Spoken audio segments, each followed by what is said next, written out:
This is Mason Web TV, powered by HCC. This broadcast on Mason Web TV, powered by HCC, is being made possible by Hood Canal Communications, committed to providing quality services that exceed customer expectations in voice, video, data, and customer service, keeping our community connected since 1934. Mason County Public Health and Human Services Prevention Education Partners Substance Abuse Prevention Coalition, helping provide prescription drug take-back boxes in Mason County and providing lockable bags for your prescription drugs, cannabis, and vape products. Mason County PUD 3, connecting our community with safe, reliable, economical, and sustainable services 24/7. The Conklin team at Windermere Real Estate. When it comes to real estate, nothing compares to local knowledge. And Mason Health, United Community, Empowered People, Exceptional Health.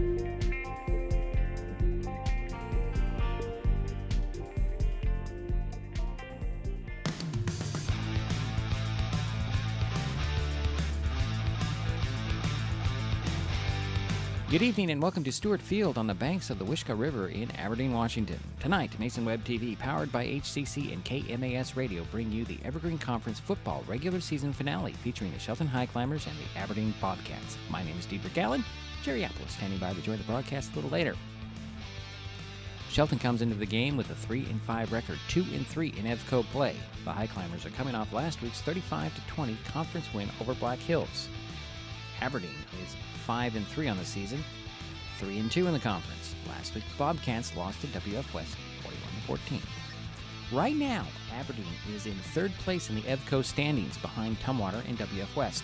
The Bobcats beat Rochester, which places the Warriors fourth, with Shelton in fifth place because Rochester beat the Highclimbers earlier in the season. Here's the situation. An Aberdeen win over Shelton tonight gives the Bobcats the number 3 spot. The Warriors are the number 4 team, and the Highclimbers are eliminated from the postseason as the top 4 teams in the Evergreen Conference make the play-in round for the state playoffs. A Shelton win over Aberdeen creates another 3-team tie for 3rd and 4th places, with the tiebreaker set for Monday night at Centralia.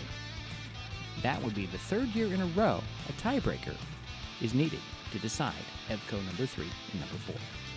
Bottom line, it's a must-win for the Highclimbers to extend their season, and a must-win for the Bobcats to lock in the number 3 spot. The last time Shelton and Aberdeen played was in last year's tiebreaker on October 31st, 2022, and the Highclimbers beat the Bobcats 7-0. The Climbers also took the regular season matchup 41-34 on October 28th, 2022.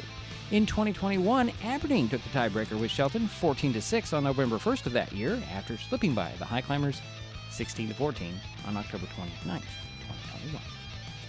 Coming up, we'll talk with Shelton coach Mark Smith. It's week 9 of the high school football season and the Evergreen Conference regular season finale with the Shelton Highclimbers at the Aberdeen Bobcats on Mason Web TV, powered by HCC and KMAS Shelton. With all the question marks and uncertainty that surrounds today's real estate market, it is nice to know that there is a local team that has the experience with all types of markets to ensure you make a sound decision, whether selling or buying. The Conklin team at Windermere Real Estate has been a staple in the Mason County community for over 40 years. Feel free to reach out to Jeff, Andy, Chrissy, or Laura with any real estate questions that you may have. When it comes to real estate, nothing compares to local knowledge. An important safety reminder from Mason PUD 3. Please never touch a downed power line. If a power line falls on your vehicle, stay inside and call 911. Tell others to stay back. Wait for emergency personnel. Never touch anyone or anything in contact with a downed power line. Always stay at least 100 feet away. Never use an object to move a downed wire. Don't remove trees or limbs near a downed line. Electricity travels through ground, trees, branches, and more. It's not safe. If you see a downed line, call PUD 3 at 360-426-8255.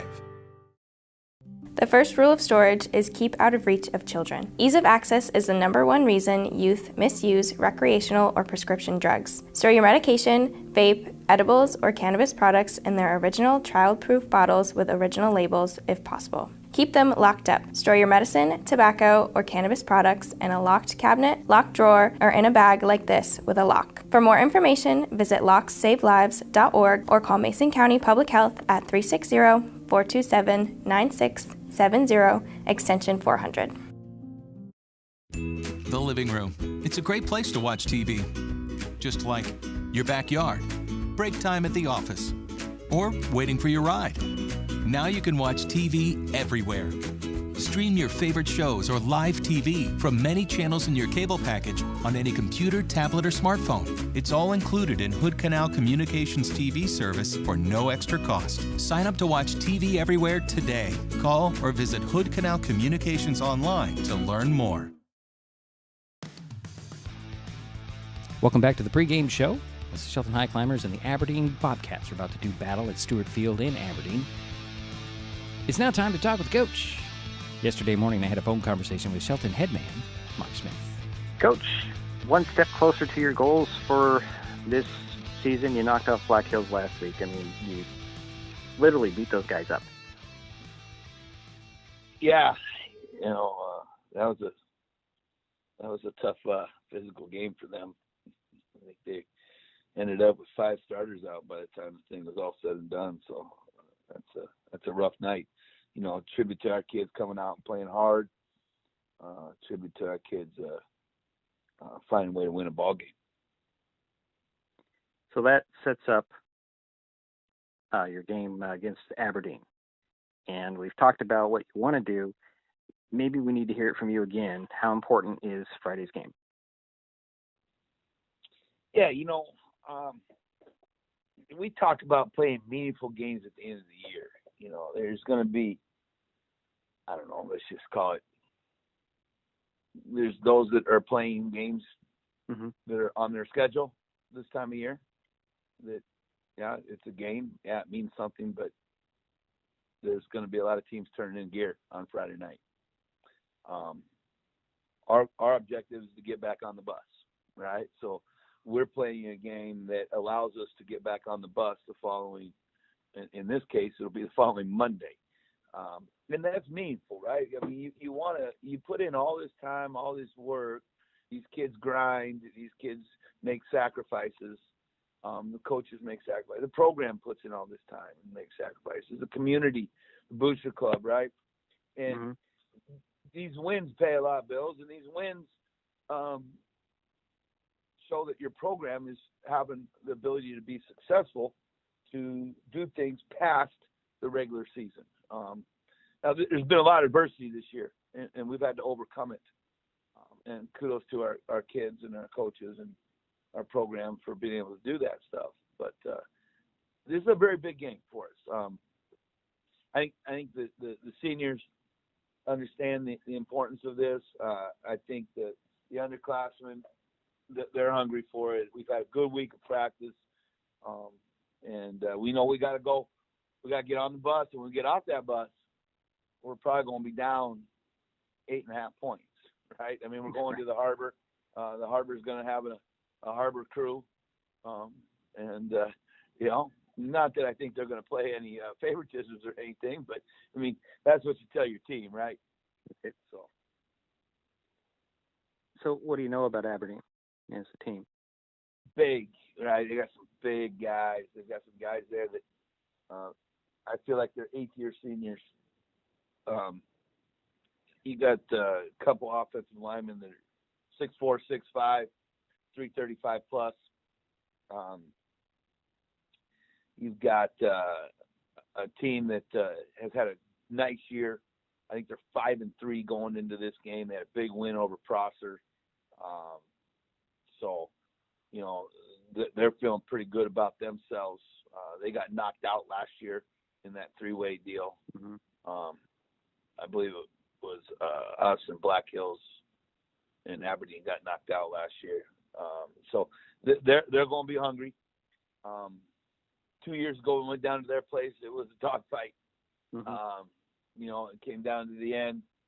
We had a chance to win it with a field goal at the end, and we missed it. And that was that sent us into a 3-way deal again. So, it kind of seems like this Aberdeen-Shelton Game 9 has a lot of history and merit and some rivalry to it here in the last 3 years. So it should be a fun atmosphere. It should be a great ball game. So what have you done to prepare your team for this game? Anything different than Well, previous? one is we got to cut down. We got to protect the football. We've had way too many turnovers on downs, fumbles, interceptions, things like that. So we've really tried to work on protecting the football and our ball security. That's one thing. And, this time of year, weather's starting to change a little bit. It's getting a little colder, getting a little wetter. The skies are a little clearer, and that makes the nighttime temperatures drop a little bit. And so, this time of year, I don't care where you're at, whether you're in Arizona, whether you're in Texas, whether you're in wherever, when you get into playoff time of football, three things got to happen, in my opinion. One, you got to be able to run the football. We've been able to do that last couple of weeks. Even in Tumwater, we had some success running the football against them. So I feel good about that. Two, you got to be able to stop the run. And, I think that, against teams that we match up with speed-wise, we've done a pretty decent job with the running of the football. And then three is you got to play really good special teams. We have those weeks where we look really, really good on specials, and then we have those weeks that, boy, it looks like we don't practice specials at all sometimes. But, so I tell our kids, I told our program and our coaches this week that, this time of year is what we're built for. We're going to run the football, we're going to stop the run, and we're going to play good sound special teams. Bring up running the ball. What's the status of Jaden Fuller? Yeah, he's probably out again. That turf toe is not something you just come back from. He's getting better. He's progressing. But I would anticipate in the event that we have a Highclimber victory on Friday and a Highclimber victory on Monday, that he might be able to go the following week. Okay. Yeah, what other injuries are you dealing with? That's about it. No, nothing else from the game. We had a couple kids get dinged up in the JV game, but we're okay. But no Sancelli and no. No, Sancelli's out for the year. And then Cam had surgery, so he's out. Missing those guys. 3 seniors, 3 leaders, 3 returning starters. That hurts. But guys have stepped up. The next man up mentality has been really, really good. Proud of our kids of that. And, we've had a pretty focused week of practice. Our kids have shown some resiliency and shown a little life here this last week. So I think they're excited for the opportunity that presents themselves. That's Mark Smith, head football coach for the Shelton Highclimbers, as his team is getting ready to take on Aberdeen on the road to wrap up the regular season and hopefully force a tiebreaker on Monday. We'll have more of the pregame coming up on Mason Web TV, powered by HCC and KMAS Shelton. At the U.S. Center for Safe Sport, we see champions everywhere we look. In every sport, on every court, we're building a foundation to ensure all athletes are safe, supported, and strengthened. At the U.S. Center for Safe Sport, ending abuse is not just our job. It's our promise.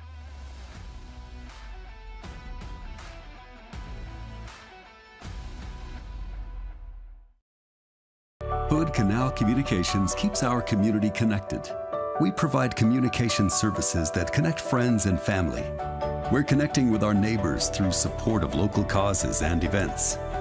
Connecting our students and schools to a world of learning resources. And connecting you to the latest technology with local customer service. Learn more about our community connections, high-speed internet, and streaming TV options. Visit hcc.net today. An important safety reminder from Mason PUD3. Please never touch a downed power line. If a power line falls on your vehicle, stay inside and call 911. Tell others to stay back, wait for emergency personnel. Never touch anyone or anything in contact with a downed power line. Always stay at least 100 feet away. Never use an object to move a downed wire. Don't remove trees or limbs near a down line. Electricity travels through ground, trees, branches, and more. It's not safe. If you see a down line, call PUD3 at 360-426-8255. Getting unneeded medications out of the home can help prevent misuse, abuse, and accidental poisoning. The Drug Take Back program provides consumers with a safe means for disposing of unused, unneeded, and expired prescriptions and over-the-counter drugs. Mason County has 10 prescription drug take-back boxes at various pharmacies and tribal locations. For more information, go to medtakebackwashington.org.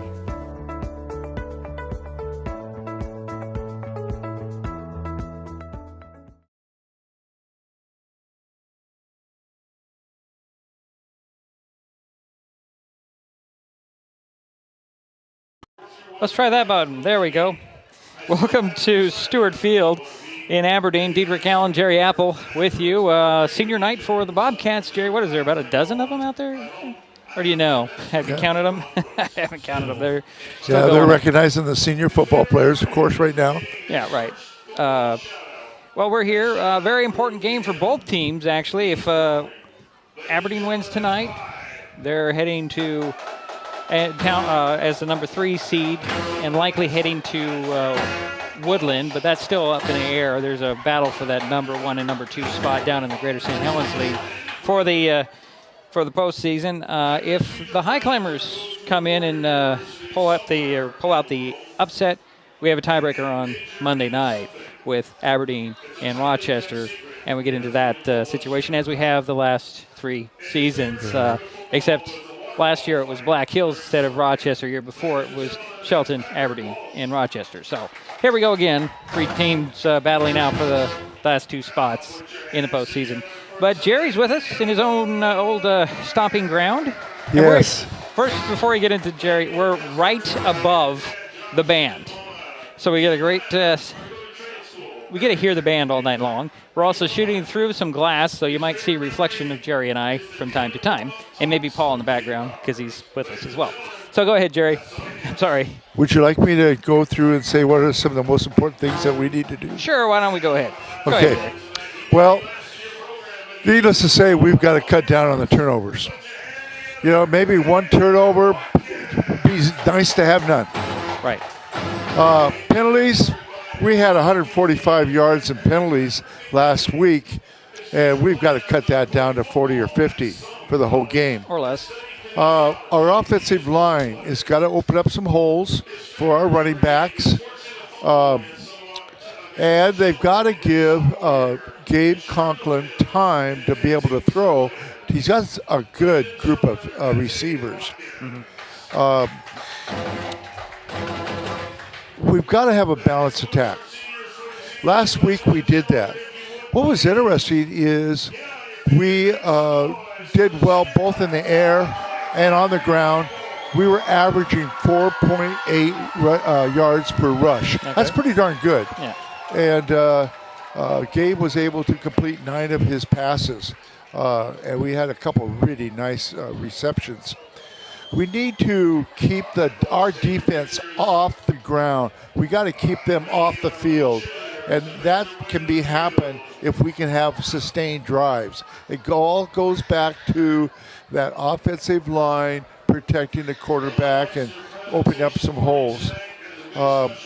We've got to have some good returns on the kickoffs and on the punts. And we've been able to do that. Yes. Right. Zapata, Soda, Omar has done an excellent job. He had 4 nice returns last week, as well as Colton Fisk. Yes, Colton Fisk. So they're a double threat back there.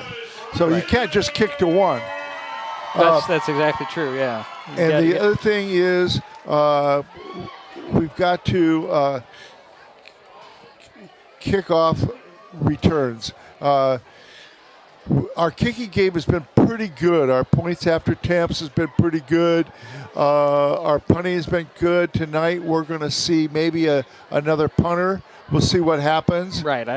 We don't know for sure. We saw in the warm-ups Colton Fisk doing some punting, and he was very consistent on his height and his distance. And so that just another another weapon out there for Coach Smith. And also that takes a little pressure off of Gabe, because Gabe's going to be playing both ways tonight. We got 5 or 6 kids are going to be playing both ways tonight. It means so much. This game is so important, as all games are, but this one is crucial. Well, if they want to continue to play, they got to do the. I'm going to move this chair here, Jerry. You're pulling on the wire. They got to pull out the win tonight. This wasn't in the interview, but after our recorded portion, Mark and I talked. And, bottom line, win tonight, win Monday, get into the postseason. That's their goal, period. Yep.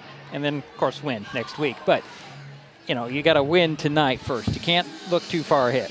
I think the other thing that I've seen all through the season, Mark is able to bring the best out of the players, I think. I think he does a nice job of calling the plays most of the time. He does a good job. He motivates the kids pretty well. He's so positive with them, and that's what it takes to be a good coach. Right. And he's doing that. All right, we're going to take a break. We'll come back. Jerry's going to run down the starters when we do come back. Also talk about some of the obstacles we'll run into with the cameras. And then, we'll have the kickoff. It's all coming up next on Mason Web TV, powered by HCC and KMAS Shelton. Mason County is a very special place. When you're looking for sound real estate advice, pick the team that has called Mason County home for 5 generations. The Conklin team at Windermere Real Estate is always thrilled to help you buy or sell real estate in our area.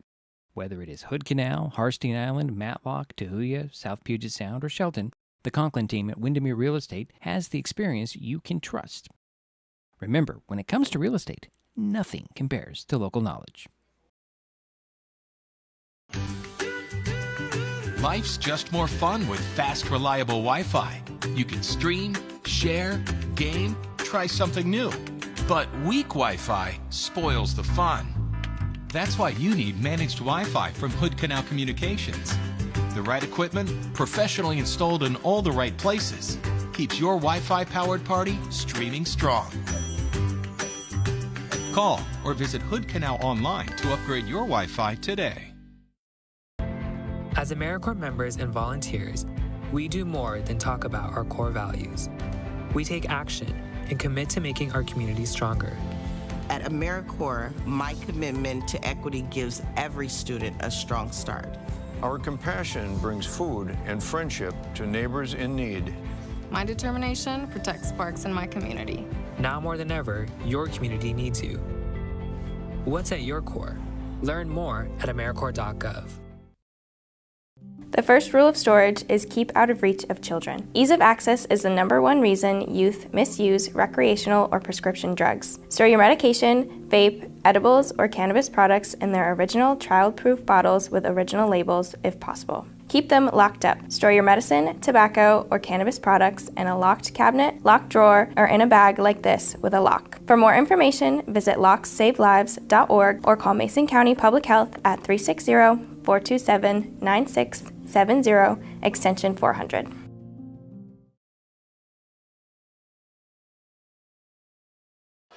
And we're back here at Stewart Field. Diedrich Allen, Jerry Apple. Aberdeen and Shelton coming up momentarily. Jerry's got some starters, at least for Shelton. We don't have much from Aberdeen, but that's understandable. Senior night. We're going to start with the Shelton starting defense under the direction of Mark Smith. Starting at cornerback is number 3, Gabe Conklin. At nose guard, number 4, Jason Castaneda. At cornerback, number 5, Cody Brotherton. At free safety, number 14, Austin Williams. At a defensive line position, Brad Evelyn, number 18. At strong safety, number 20, Ben Morford.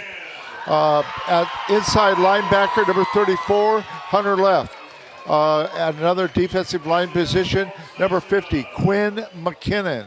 A offensive or outside linebacker will be Bennett Henry, number 88.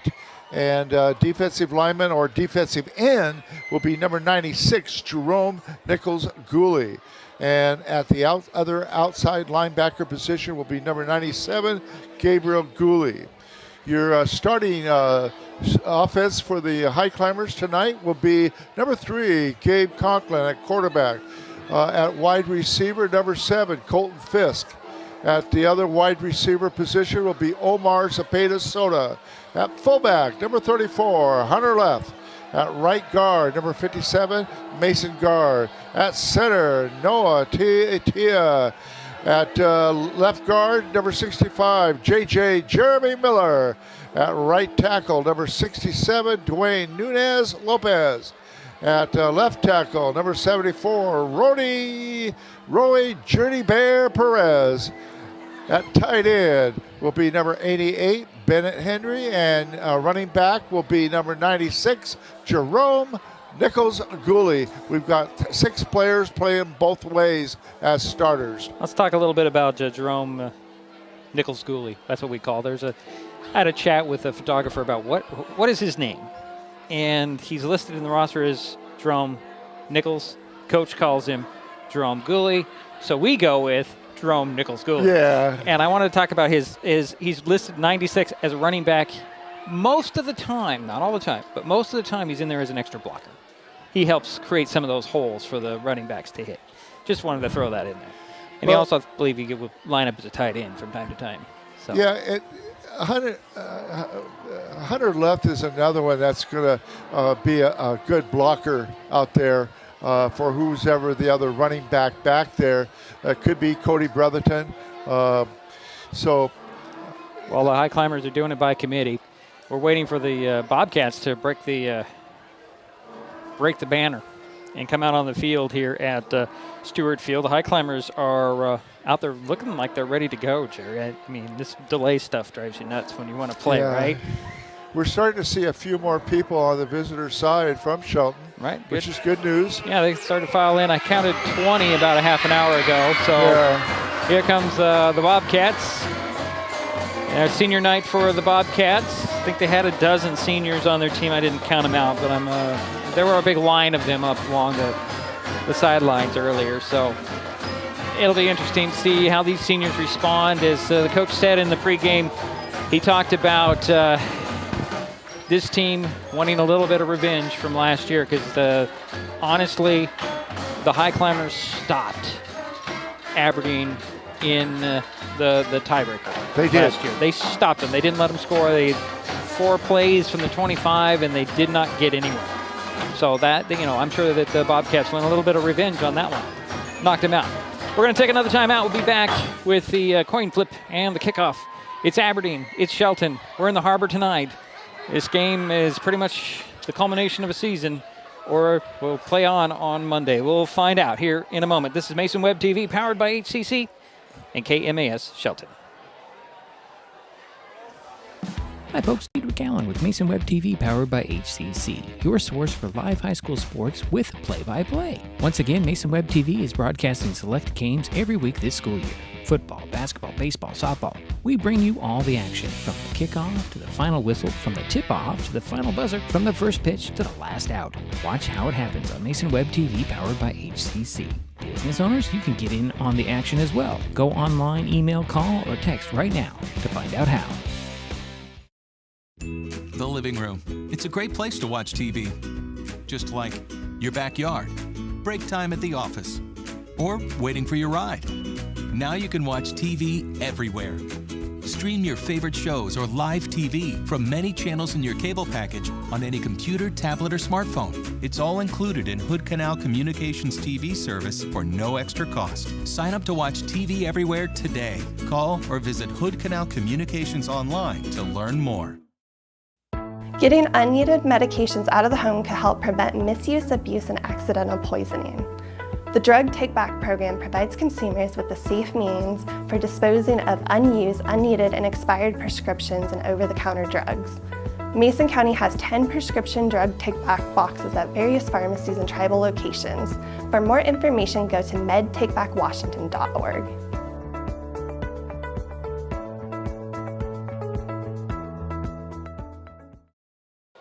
And we're back here at Stewart Field, just in time for the the coin toss. You can't see it. That's one of the obstacles. We have a pole blocking the center of the field. We have another pole on both end zones. There is also some speakers, or are they lights, that are kind of hanging out towards the end zones as well. So we'll see some obstacles in our shots, and you will see my reflection from time to time, Jerry's reflection from time to time, Paul's reflection from time to time, because there's glass and we're shooting through the glass. Luckily, the glass is pretty clean. So we'll have a pretty decent view of that. Now we're waiting for the coin to be tossed. The captains are out there. The Highclimbers in their white jerseys, black numbers, and the black pants. There's the toss. And let's see who won. It kind of looks like the Bobcats won the toss. And they will defer, so the Highclimbers will get the ball first. So we'll take a timeout. We'll be back with the kickoff in just a moment here on Mason Web TV, powered by HCC and KMAS Shelton. Hood Canal Communications keeps our community connected. We provide communication services that connect friends and family. We're connecting with our neighbors through support of local causes and events, connecting our students and schools to a world of learning resources, and connecting you to the latest technology with local customer service.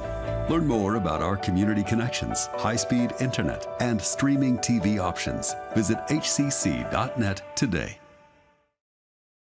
The first rule of storage is keep out of reach of children. Ease of access is the #1 reason youth misuse recreational or prescription drugs. Store your medication, vape, edibles, or cannabis products in their original child-proof bottles with original labels if possible. Keep them locked up. Store your medicine, tobacco, or cannabis products in a locked cabinet, locked drawer, or in a bag like this with a lock. For more information, visit lockssavelives.org or call Mason County Public Health at 360-427-9670, extension 400. Life's just more fun with fast, reliable Wi-Fi. You can stream, share, game, try something new. But weak Wi-Fi spoils the fun. That's why you need managed Wi-Fi from Hood Canal Communications. The right equipment, professionally installed in all the right places, keeps your Wi-Fi powered party streaming strong.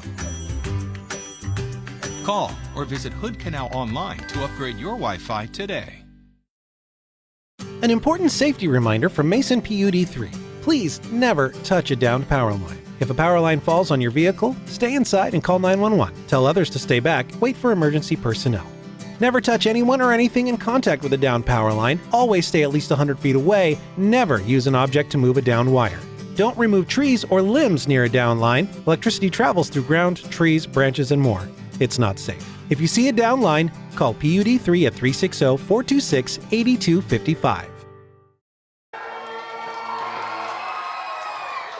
And we're back here at Stewart Field in Aberdeen. High school football on Friday night. A little chilly, probably in the 40s at this point. Should we get a little colder? We're in a box tonight, but it's pretty open because we have some big holes from over the top in the back. But at least we're protected from the wind and the elements. Yeah, that's a good thing. So the Bobcats won the toss, and the Highclimbers will start out with the ball. So the Bobcats will be kicking from the 40, which is to our right side. So they'll be kicking right to left on your radio dial. We do have some obstacles to deal with here. This stadium was not built for broadcast purposes, but it is for TV broadcast. It is. Here come the Bobcats, and they're all blue with the gold numbers, gold helmets, little gold half stripe on the thigh. We got it teed up at the 40, back deep. Of course, it's going to be Omar Zepeda-Soto and Colton Fisk. Zepeda-Soto's on the near side, Fisk on the far side. And teeing it up at the 40-yard line. Can't see the number, Jerry. He's not going to turn for us, is he? I see a 1.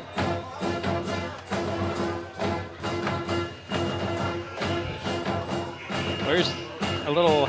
Oh, they're going to change kickers and kick it to the far side, and then we're going to get a false start on this one. There's 31 that did the kicking. That's Gabe Matthews. They swapped kickers at the last second and threw everybody off, including the line. Yeah.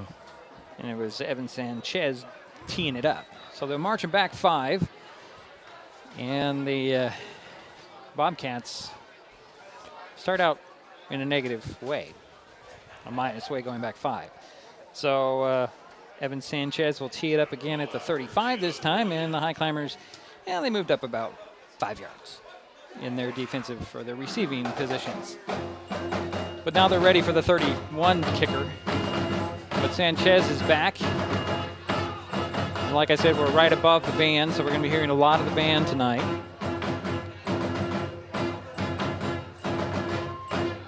Sanchez looks up and down the line, and he's going to run up, and 31's going to kick it.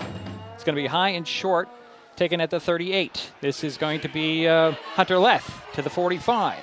Still on his feet to the 47, pushing the pile, and then he's pushed back, get to the 47-yard line. It's a good 9-yard return. Yep. So here come the Highclimbers. They'll be working left to right on your radio dial. And they'll start out in good field position on their own 47-yard line. First and 10, 8 seconds into the ball game. Zoom in a little bit. I feel like we're really far back on the cameras. So here come the Highclimbers. Looks like Fisk and Zepeda Soto.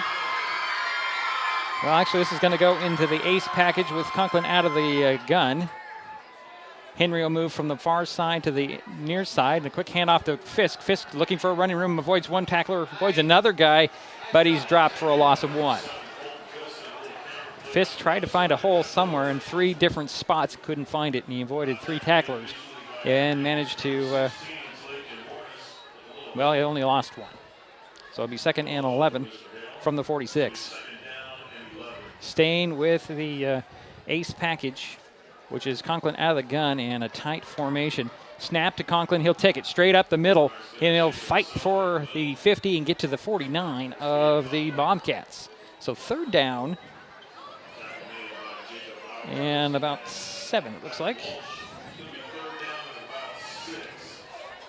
I'll give him 5 on the run. Jerry Sled makes it 3rd and 6 from the 49. 1 minute gone here in the ball game. Well, Gabe Conklin had a lot of success last week running the ball. He was over 100 yards. Highclimber shift over. Here's the snap. This goes to Nicholas Gooley. Out the outside, he'll pull over a guy, get near the first down marker at the 43-yard line. Depends on the spot whether he gets a first down or not. It looks like it might be a first down run by Nicholas Gooley. It is 1st and 10 from the 43 are the Highclimbers. 10:34 to go, first quarter, no score, opening drive. This is right where we can't see some of the field, folks, because of the pole. And Jerry will do his best to give us the accurate stats on the runs. Going to stay in the ace package. Conklin out of the gun. 1 receiver far side. He's pretty close to the end of the line. There's a snap and a handoff. Nope, it's going to be a keeper by Conklin up the outside. Working the left side, gets inside the 40 to the 39. It's like a 4-yard pickup. Actually, no, they can say he went out at the 41, only 2 yards. Okay. Looks like he got to the 39 to me, but the referee's right on top of it on that far sidelines. 2nd down and 8 from the 41. 10:05 to go. First quarter. Again out of that ace package. Snap to Conklin. Hand off to Fisk. Fisk cuts it up the middle, and he's cut from behind with a loss of 1 on the play. Well, I'm going to say he got back to the line of scrimmage, Jerry. That's a very generous spot. Got to tell you. Back to the 41. Makes it 3rd and 8. So no loss on the play. So 3rd well, and I think we're in 4th down territory. Yeah, I'm sure we are going to run 4 downs. But 3rd down and 8. Staying with the ace package. Conklin out of the gun. They fake the handoff, back to pass he goes. Throws it, dumps it off to Leth. Leth gets dropped at about the 35. That's a couple yards short of the first down up that far sideline. It'll be 4th down and 2 at the 35. Stayed in bounds. Clock is running. 9:20 to go, first quarter. Opening drive for the Highclimbers.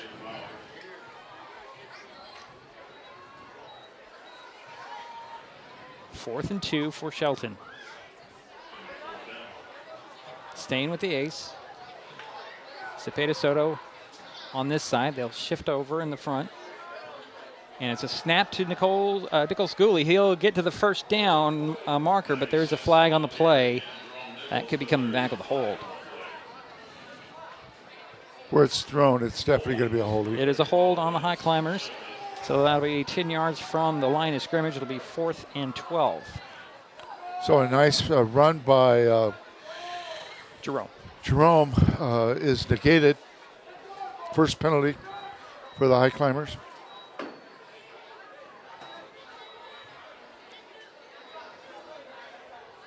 So they do have the call of the holding penalty. And they marked that off from the line of scrimmage? They do. Okay. They do. So that'll put it back at the 45 now.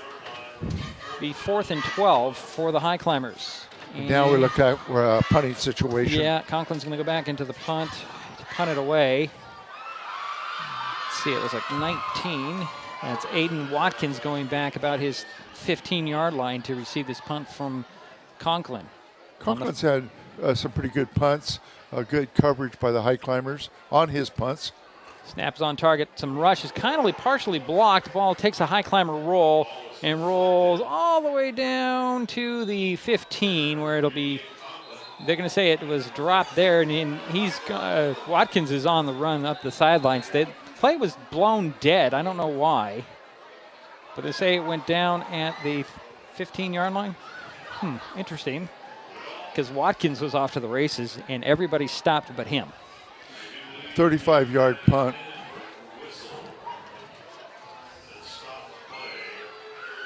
So the refereeing crew is going to talk about this, and the announcer said it was an inadvertent whistle. I don't know, it sounded like a pretty official whistle to me from up here. Let's see what we got. I don't even know what that is. There's no flag, no penalty. They're going to put, I didn't see a flag.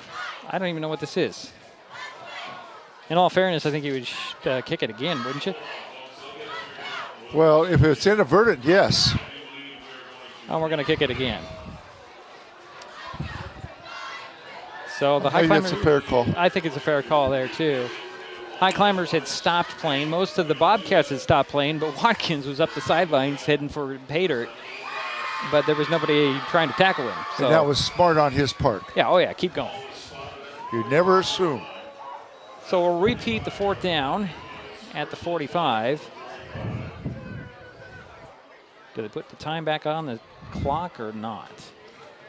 So the last punt was 35 yards. Let's see what happens here. And I'm trying to figure out where to place the ball. We know it's at the 45, guys. And it's 4th and 12 from the 45. So if you do the quick math, the PA announcer's trying to explain to the referees where to place the ball, which is right on the board. And the down markers should just move 2 yards away from the 45, which would put the down markers at the 43 or the 40. I had a nice talk with the announcer before the game. He seems very knowledgeable. Been around for a long time. So either way, the Highclimbers are going to punt again. Conklin will do the kicking, and Watson is standing at his 20 this time. Talking to that referee back there, trying to understand what happened. Because I clearly did hear a whistle. Now what are we doing here? Wrong 45, guys. Is that the right? That's not the right 45. Wasn't it back on the other 45? It was, because it was a punting situation. Remember when I said it was a punting situation because of the penalty? I don't think they have it. Well, okay, whatever. We're getting a break. We're getting a break. I really think it's at the other 45. It is. Not this 45. I'd have to go back in my mind and replay it. You're right, yeah. Maybe they're right. The down marker's on the 50, which is wrong. Well, I know that you're correct, because this might not be a punting situation. Well, it is 4th and 12. We know that from the 45. Okay. Yeah, then you've got to go with the punt. You got to go with the punt. Yeah. So you're right. Well, I'm not questioning that. I'm questioning the placement of the ball for this punt. Yeah, I still think it should be back. It should be on the other 45.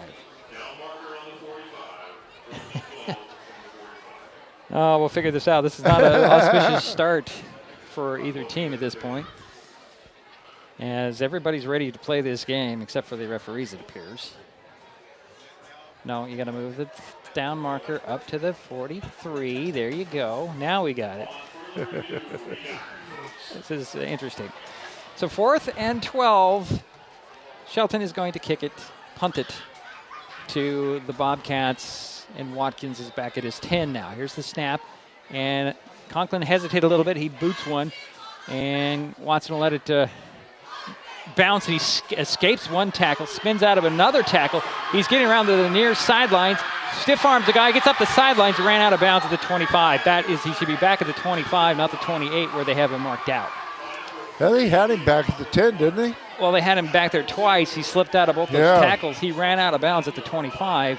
They got a 15-yard return. Right, they're spotting him at the 28-yard line. Okay, so 18-yard return. Yeah, that's a really generous spot. I saw him run out of bounds at the 25.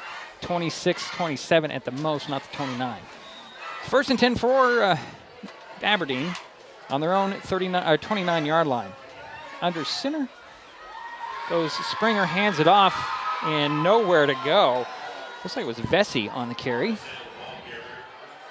it number 7 on the carry? Or is it number 2?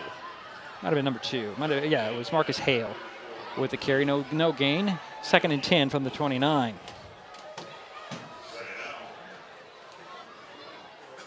$7:45 to go, first quarter. This is the first possession for the Bobcats. 2nd and 10 from their own 29-yard line. Springer will go out of the shotgun with an empty backfield and 2 receivers on each side. Schroeder in motion, bad snap, and Springer had to fall on it at his 16-yard line, and a loss of play, a loss of quite a bit on that one. 14 yards. Yeah, that brings up 3rd down and long. Ball back at the 17 officially. That'll go against the team as a whole, at 14 yards. So it's 3rd and long for Aberdeen. It's a nice reflection of Jerry there on the glass. He's trying to eye the field. Looks like he'll go out of the pistol, does Springer. He's got a back behind him. No, he'll go under center. 2 backs behind him. And they'll tighten up the formation. Little pitch this time. Just barely got that play off. And it's Watkins getting across the 20 to the 24, trying some running room around the right side. Got some of that yardage back, but it's 4th down, and it looks like 15. So you got, 4 yards. Okay. 6:20 to go, first quarter, no score. Punting situation for the Bobcats. And Fisk is back at his 45. Here's the punt, almost getting to it. High, short kick that'll die at the, oh boy, Fisk had it, lost it, and the Bobcats get it back. And there's a flag on the play as well, back at the punter. Be roughing the kicker. Well, either way, the Bobcats they're going to keep the play here because they got the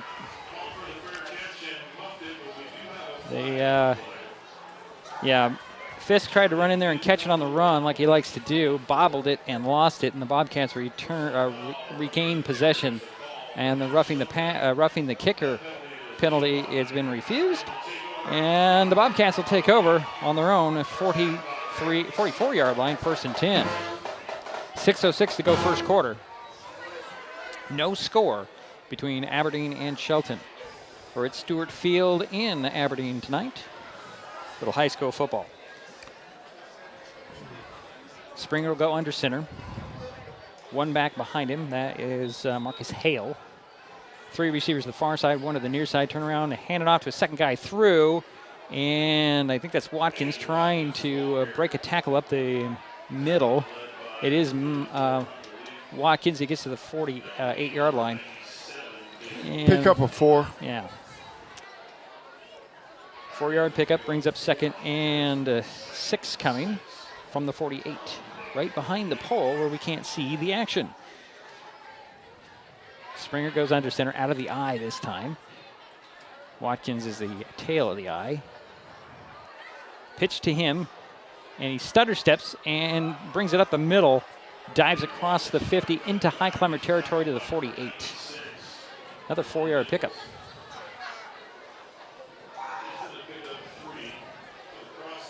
Jerome Nichols-Gooley with the tackle there. And you'll hear that name a lot on defense. So it'll be third as down. As well as several others. It's like third down and 1, 2, 3 for the Bobcats in Highclimber territory at the 49 officially. Out of the shotgun goes Springer.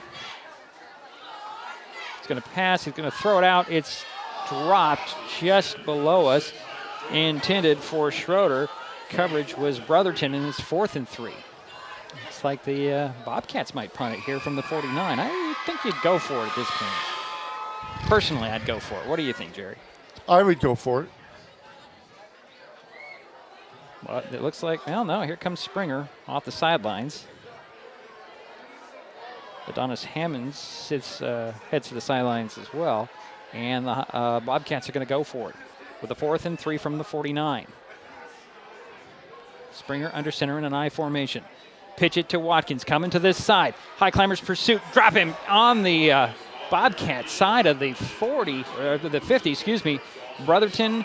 And Hunter Leth, and I believe also McKinnon in there on the play. Yeah.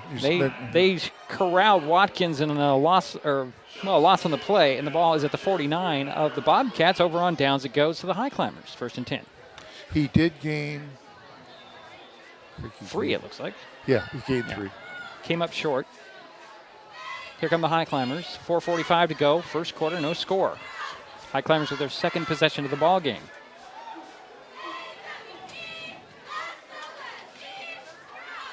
Going to stay with the ace, Jerry. Looks like this might be a direct snap to Nichols-Gooley. Nope, it's to Conklin. He's going to throw, and it's knocked away. Nice defensive play by number 8, Patrick Walsh. Incomplete, the ball drops, and it's 2nd and 10 from the 49.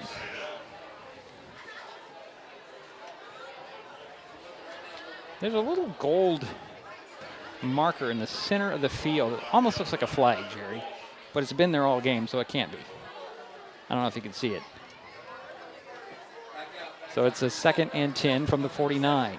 Highclimbers again stay in the ace. Here's Conklin, back to pass again. He throws, backpedals, throws deep to Fisk. It's a little too far, incomplete, 3rd and 10.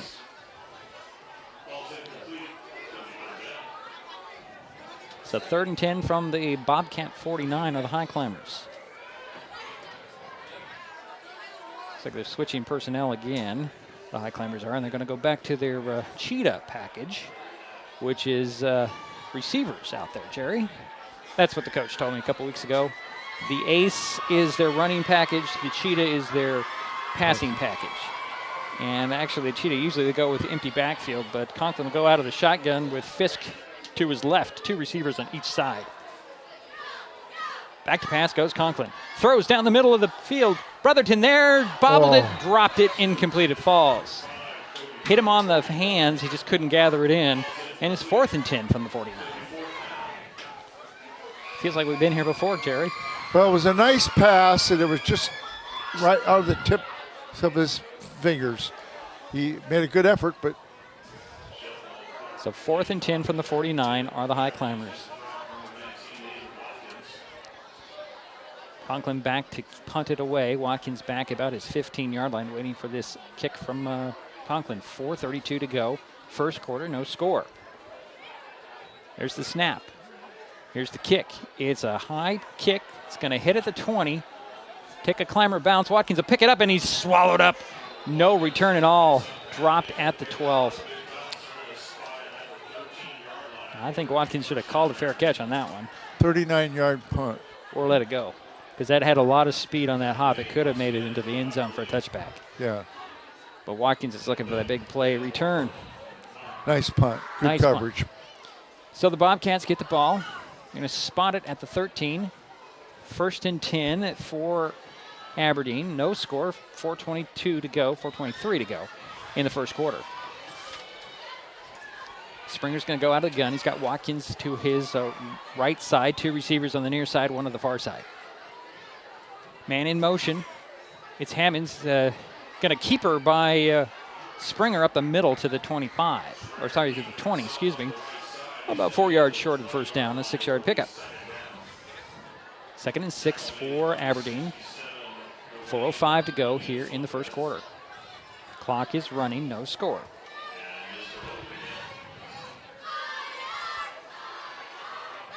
Springer brings the play in from the sidelines. Got to tell you, Aberdeen doesn't give you the same look each time, Jerry. I say that, and they're in the shotgun with Watkins to Springer's left. Man in motion against Hammonds, who goes back to the formation, max protection, fake the handoff. He's going to pump and go to the middle. Oh, almost intercepted in the middle by Austin Williams, intended for number 3. And that is Adonis Hammonds. And you know, Austin Williams had an interception last week. Yes. And he's very capable anytime of being able to make an interception. So 3rd and 4 from the 20 are the Bobcats. 3:35 to go, first quarter, no score. Under center will go Springer. Aiden Watkins, the back behind him. Single setback. His handoff to him, nowhere to go. He is dropped almost immediately. He managed to get up, but I think they dropped him for a couple-yard loss. The 4th down coming for the Bobcats. Loss of 2. They put it back at the 19 or 18-yard line. Yeah, 18-yard lines. It's 4th down, and punting are the Bobcats. Fisk standing at the 45, waiting for this punt. There's the snap. Little pressure, nearly blocked that time. Short kick. The ball takes a high climber roll all the way up to the 49. That's where a pack of dogs there, or pack of Bobcats, I should say. That'd be a clouder of Bobcats. It's a clouder of cats down there at the 49. I'm sorry, I'm just throwing out weird terms. Anyway, it's a 31-yard punt, no return. A 10. So the spot the ball, whatever. Den of cats? I don't know. Yeah, I think it's a clouder of cats. Okay. I'm referring to an episode of Big Bang Theory. Sorry. Weird references from Diedrich. Highclimbers the 1st and 10 on the 49. Conklin will take the snap and fall forward for 5 yards. I don't know how he got away from guys being able to get positive yards. They're going to give him 4 yards. Yeah. Actually, it's only going to be 3. So 46-yard lines where they're going to mark him down. It's 2nd down and 7 from the 46. It's a replication of last week. Yeah, it looks that way. So again, they're staying there in the ace package. There's a snap to Conklin, handoff to Fisk. Fisk tries the opposite direction, finds some running room around the near side, and then he's swallowed up quickly. After a 2.5-yard gain there, they'll spot him down at the 43-yard line, maybe the 44. It's going to be the 44. It's only a couple yards. 3rd down and 5 for the Highclimbers. Under 2 minutes remaining first quarter, no score. Shelton with the ball. Taking their time in the huddle this time. Cepeda Soto, the first one out of the huddle. He'll come to the end of the line as a receiver, staying with the ace package. Up guys, shift over to the middle. There's a snap to Gooley. Gooley going to go right, finds some running room, cut up the middle, and get into the secondary. He's dropped inside the 35. They'll spot him down to 34. Jerome Nichols-Gooley with a big hit there. 1st and 10 for the Highclimbers at the Aberdeen 34-yard line. Yeah, he would have been gone if it hadn't been for that ankle tackle. Yeah, grabbed the ankle, knocked him, dropped him down there. Staying with that ace package are the Highclimbers. Conklin and Nichols-Gooley in the backfield. A snap to Conklin. He stiff arms a guy, and then he stood up by Jabron Brooks. Looks like he just got to the line of scrimmage. He did. You can't move Jabron Brooks, Jerry. He's 6'5", 335. He is 335. 335. He is a big man in the middle for the Bobcats. There's some big guys in that defensive line, Jerry. So it'll be 2nd and 10 from the 34 for the Highclimbers. 42 seconds to go here in the first quarter. No score. Shelton with the ball. There's a snap to Conklin. Back to pass. He throws over the middle. Intercepted, ripping it out of the air. The Bobcats number 12. And he's on the return, jumping over a guy at the 50. And that to number 12 is Jacob Bowers. He jumped up in the air and pulled it out of the air. And that ends the drive for the Highclimbers. And the Bobcats are in Highclimber territory on the return. Mark him out at the 47-yard line. Yeah, that's the second turnover for the Highclimbers in this game. 1st and 10 from the 48th where they'll spot him out. 26 seconds to go in the first quarter. Bobcats with the ball in Highclimber territory. Quickly to the line of scrimmage. Out of the gun goes Springer. He's got Watkins to his right side. 2 receivers the far side. Back to pass goes Springer.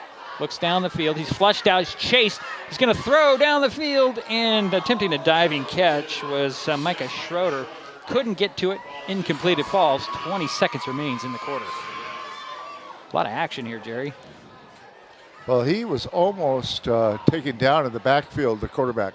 Yeah. Very close. I think it was. But he got it off, but he was, I don't know, they might have even got a little bit of his arm. Very possible, chased by Henry and Eveland was Springer. 2nd and 10 from the 48 are the Bobcats.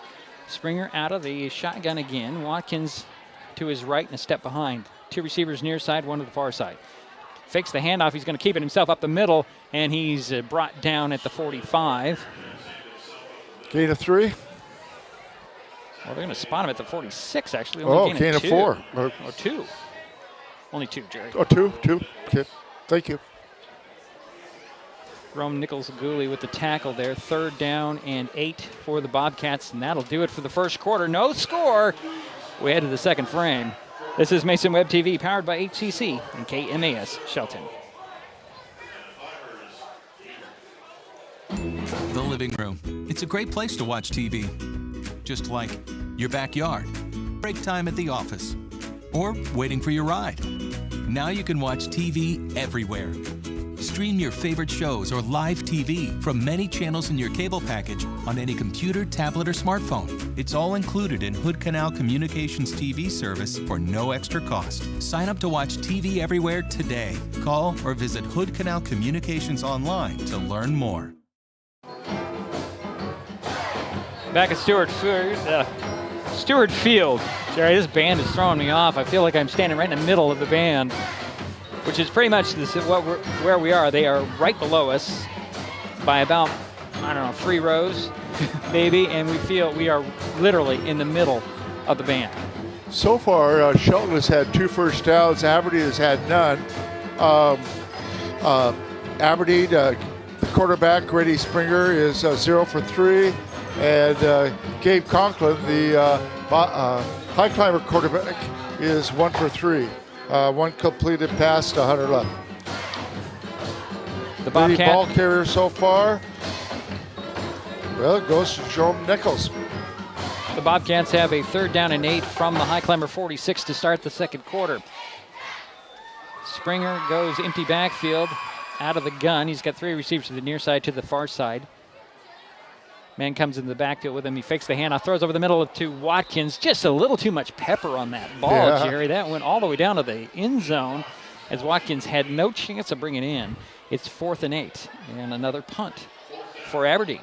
Or we're assuming another punt for Aberdeen. Yeah, definitely with the replacement of all the players they have there. Yeah. Highclimbers have been putting some pressure on the kicker. They sure have. They almost blocked that last one.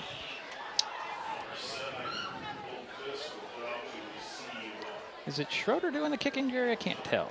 So number 6 back there. High snap.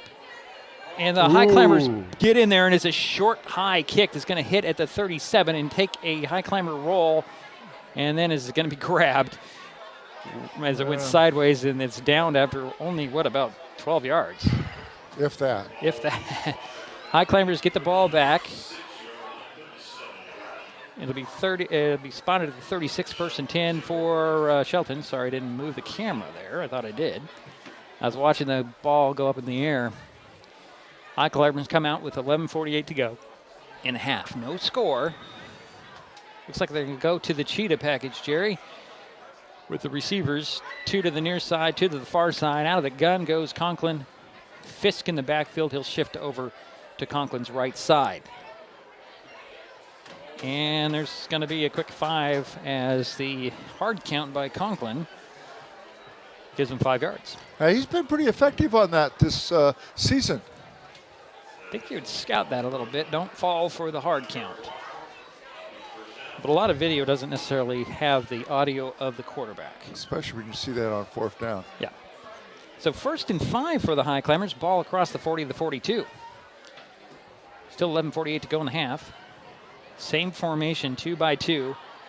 Out of the shotgun goes Conklin. Short drop. He'll dump it off. It is complete out there to Cordova, I believe. Spins out of bounds at the 49. Yep, it's Wheatley Cordova. Been kind of quiet as of late, has Wheatley. Get him in the offense now. And 13-yard pass play to Wheatley Cordova. Put the ball at the 49 side of the 50, the Shelton side of the 50, I should say. And they'll stay with it shotgun. Stay with the 2 by 2. Back to pass. Conklin dropped it. He picks it up, tries to make something out of nothing, manages to get back to the line of scrimmage. Depends on where they'll spot him down. They'll spot him down at 49. 2nd and 10. I don't know if that ball just slipped out of his hands or what happened there. Yeah, it was an okay snap. Right on target. I think he might have just tried to spin it to get to the throwing motion, and it popped out. I don't know. So the Highclimbers have a 2nd and 10 from the 49. Got an extra blocker. I believe that's going to be Henry. Here is Brotherton in motion. Take the handoff to him. Conklin going to bust it out to the near side. Turn the corner to the 30, 25, 20, 15, 10. And did he get in? He did. Touchdown, Highclimbers. 51-yard touchdown. Wow. Yeah. Wow is all I got to say. I did not expect that big of a run. Well, Conklin up the middle, and he busted it out to the left side and was off to the races. Well, like last week, I think he had 112 yards on the ground. A.J. Weir on to kick the point after. Highclimbers up 6-0. 10:53 to go here in the half, the first half. Weir's on the kick the point after. Brotherton's the holder. Long snapper is Leth. Waiting for the snap.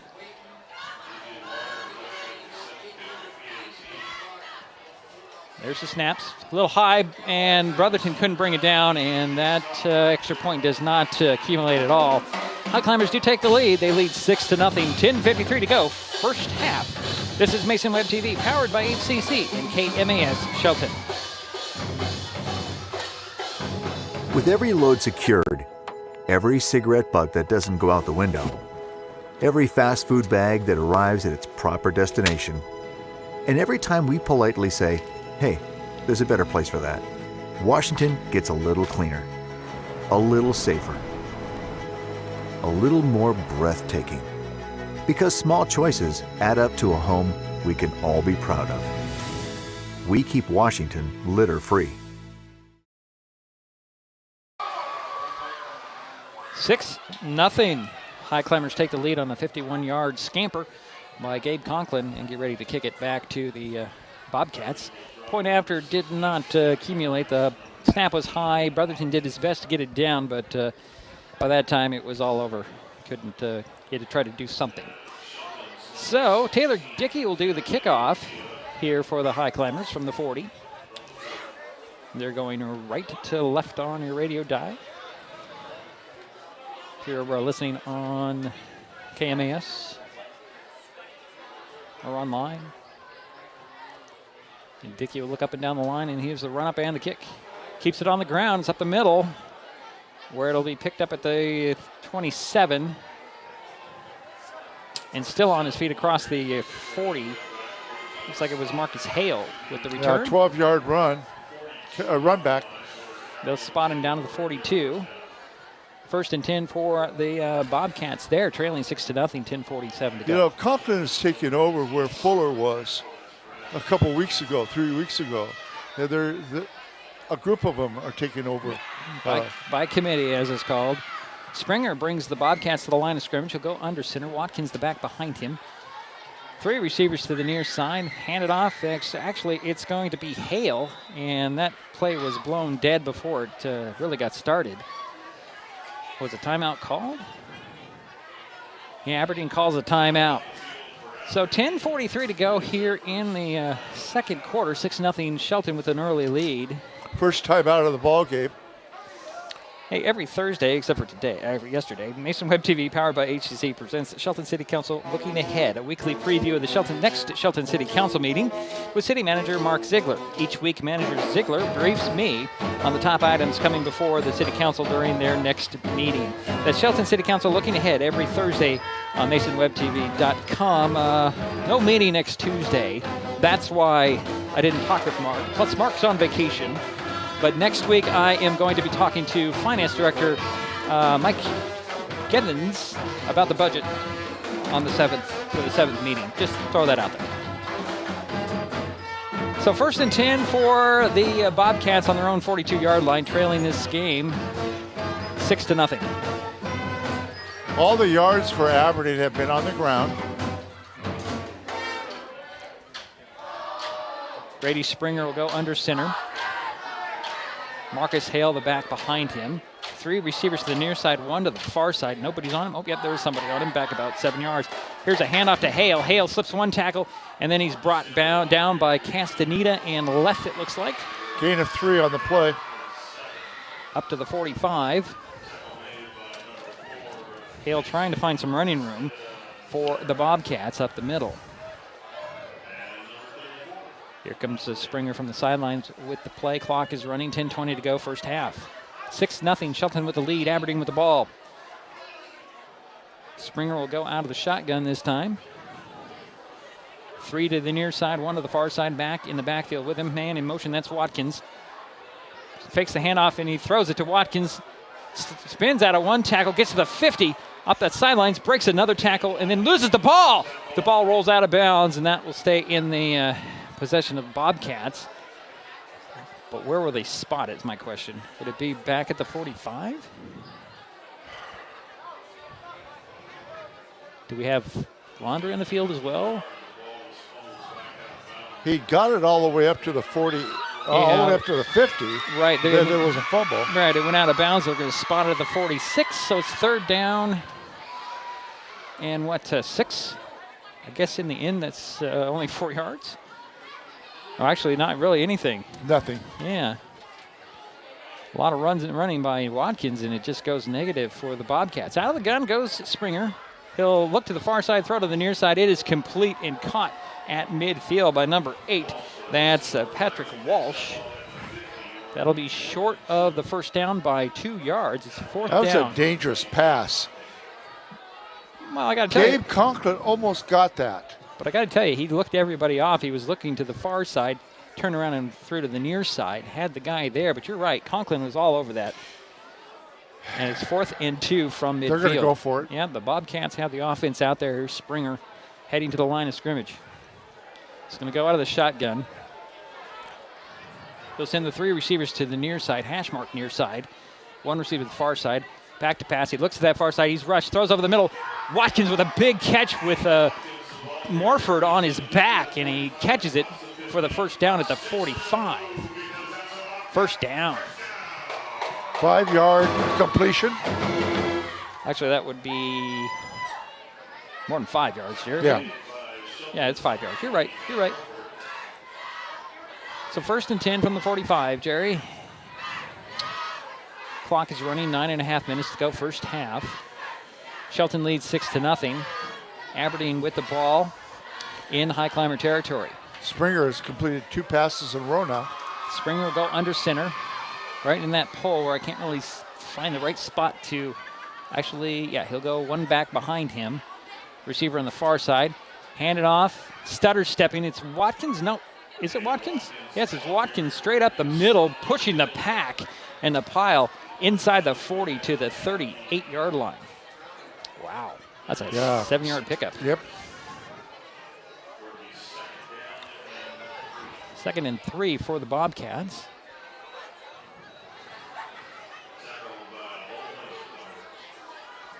Clock continues to run, 8:40 to go here in the first half.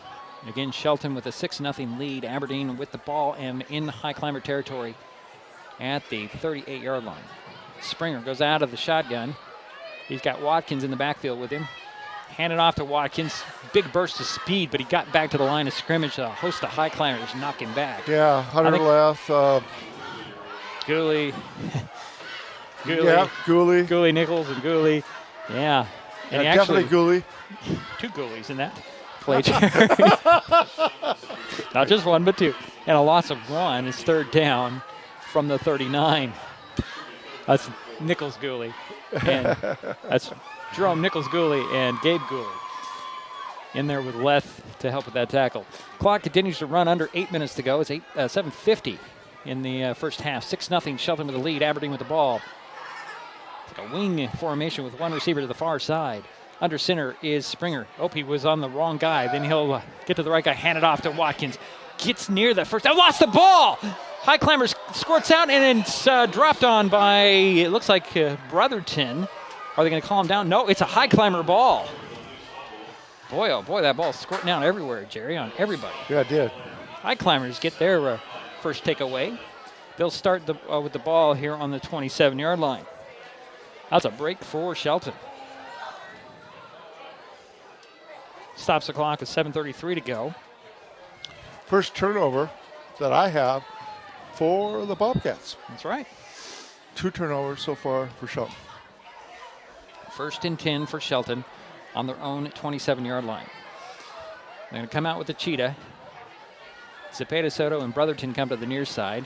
Henry and Cordova to the far side. Out of the shotgun will go Conklin. Fisk in the backfield with him to his right.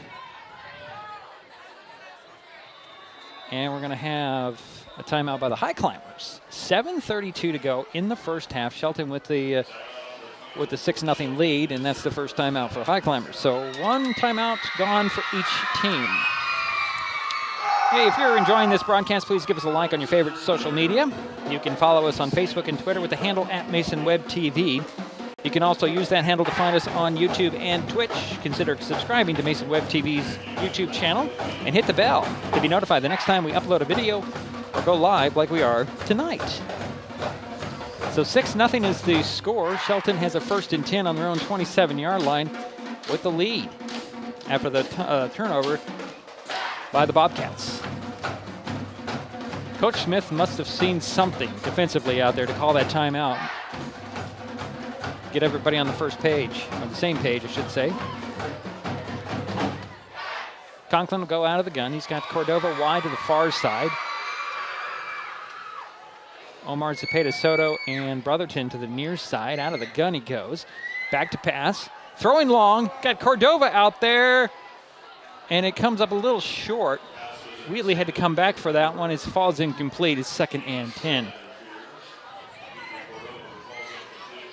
It was a little bit underthrown. I don't know if Wheatley just outran that route or the little bit of moisture weighted it down. I don't know.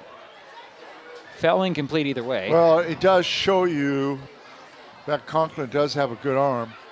And Wheatley has been a dangerous receiver when you're looking for that long pass. Brotherton goes in motion, takes the flip from Conklin. He'll turn the corner and spin his way to the 35. Well, the 34, they're going to mark him down. It's 3rd down coming. Maybe 6 yards. Let's see where they were. Yeah, they're going to mark it at the 34. 7 yards. 7 yards on the carry. So 3rd down and 3 are the Highclimbers.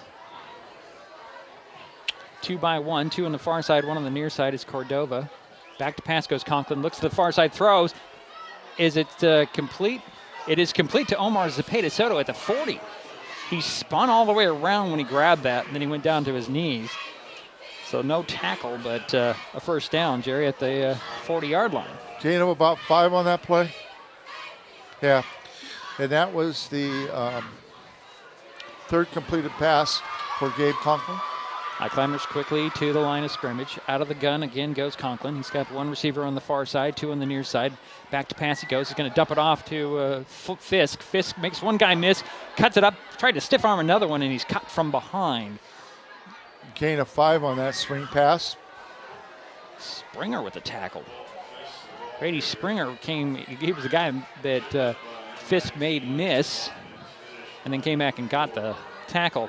So 2nd and 6 coming at the 44-yard line for the Highclimbers. 6:10 to go in the first half. 6-0. That's a good play. That's a good play, throwing that swing pass out to Fisk. He's got some speed. Hash mark near side. Brotherton in motion again. Fake the... he's going to keep it as Conklin up the middle, trying to pick his way. He gets to the outside, cuts it up the seam, gets into Bobcat territory, trying to find some running room on the sidelines.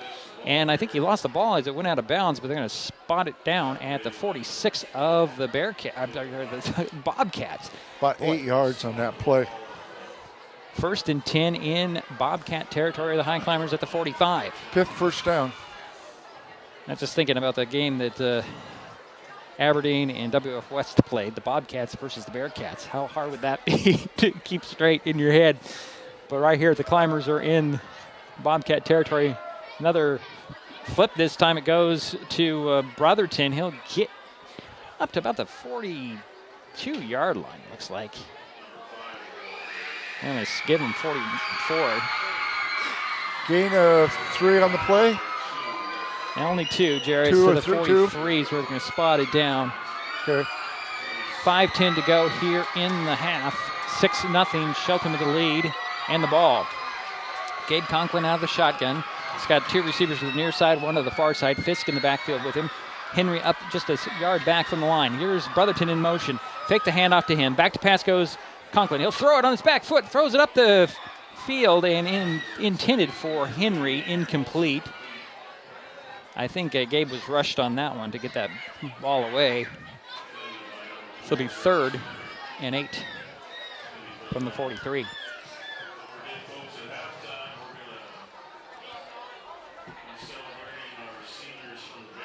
Clock is stopped with 4:53 to go here in the first half. 6-0. Shelton with the lead in the ball.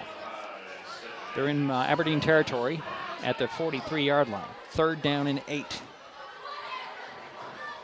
Conklin goes out of the shotgun. He'll move Fisk over to his left side, a yard ahead of him. 2 receivers on each side. And the Bobcats jumped again on that hard count.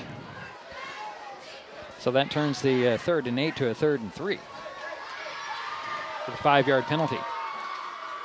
These are just some, what do you call those, mental errors? Yeah. Puts the ball up at the 38-yard line. Hasn't been many penalties tonight, though. I say that maybe early, but it has been pretty clean as far as penalties. Conklin will go out of the pistol for the first time tonight. He's got Fisk behind him, 2 receivers the far side. Turn around and hand it off to Fisk, and Fisk is nowhere to go. Yeah. As see where they mark it. Close Springer and Brooks in on the tackle. I think he got back to the line of scrimmage. He did. So it makes it 4th and 3 for the Highclimbers. Offense stays out there. Cordova wide out on the far side. Brotherton comes into the offense, and he'll come to the slot on the near side with Omar Zepeda-Soto. Out of the gun will go Conklin. Fisk a yard ahead of him. Hard count, somebody jumped. Or do we have another timeout? We have another timeout on the field by the Highclimbers. 4:14 to go here in the half. 6-0 Shelton with the lead in the ball, and they have a 4th and 3 when we come back. Second timeout. Yeah, every Friday, MasonWebTV.com provides helpful driving tips with the Wise Drive, a weekly column by Doug Dahl, a communications lead for the Washington Traffic Safety Commission and a self-confessed traffic safety nerd. The Wise Drive is like Dear Abby, but for driving. The column is primarily driven by reader questions, but also covers current traffic safety issues. The Wise Drive appears in numerous newspapers in Washington State and is posted on MasonWebTV.com every Friday. This week's column I'm drawing a blank, Jerry. Why am I drawing a blank? I did not get a chance to read the article, sorry. Oh, it's there. It's right below us, and I can't remember what it's about. To be perfectly honest, I can't remember what it's about. I read it yesterday because I'm the one that does the posting. He's the one that does the writing. I do the posting. Well, last week it was on lights. Right. Headlights. Signaling in emergencies. That's what it's about. Conklin out of the shotgun. Back to pass. It goes empty backfield. Throws to the far side. It's Cordova. Inside the 20. Reaches over a guy, and it falls incomplete. And it'll be going over on downs to the Bobcats. I'm not really sure why there wasn't a flag on that, Jerry. Well, I guess the defender had turned his head towards the quarterback. He did, but Whitney Cordova did just have his hands on his fingertips, but it was a little off. It was a nice pass. I mean, it had the right idea. So the Bobcats take over on their own 38-yard line, 1st and 10. 4:08 to go here in the first half. Shelton with the lead, Aberdeen with the ball. Springer out of the... actually, no, this is not Springer in the backfield, Jerry. A different quarterback back there, I believe. It is Watkins taking the direct snap. He'll get to the outside, turn up the sidelines, run over Brotherton, it looks like. Ran out of bounds at the 46-yard line. Just short of a first down. Yeah, it'll be... about 8 yards? Yeah. We'll see where he marked it. 2nd and 2 coming.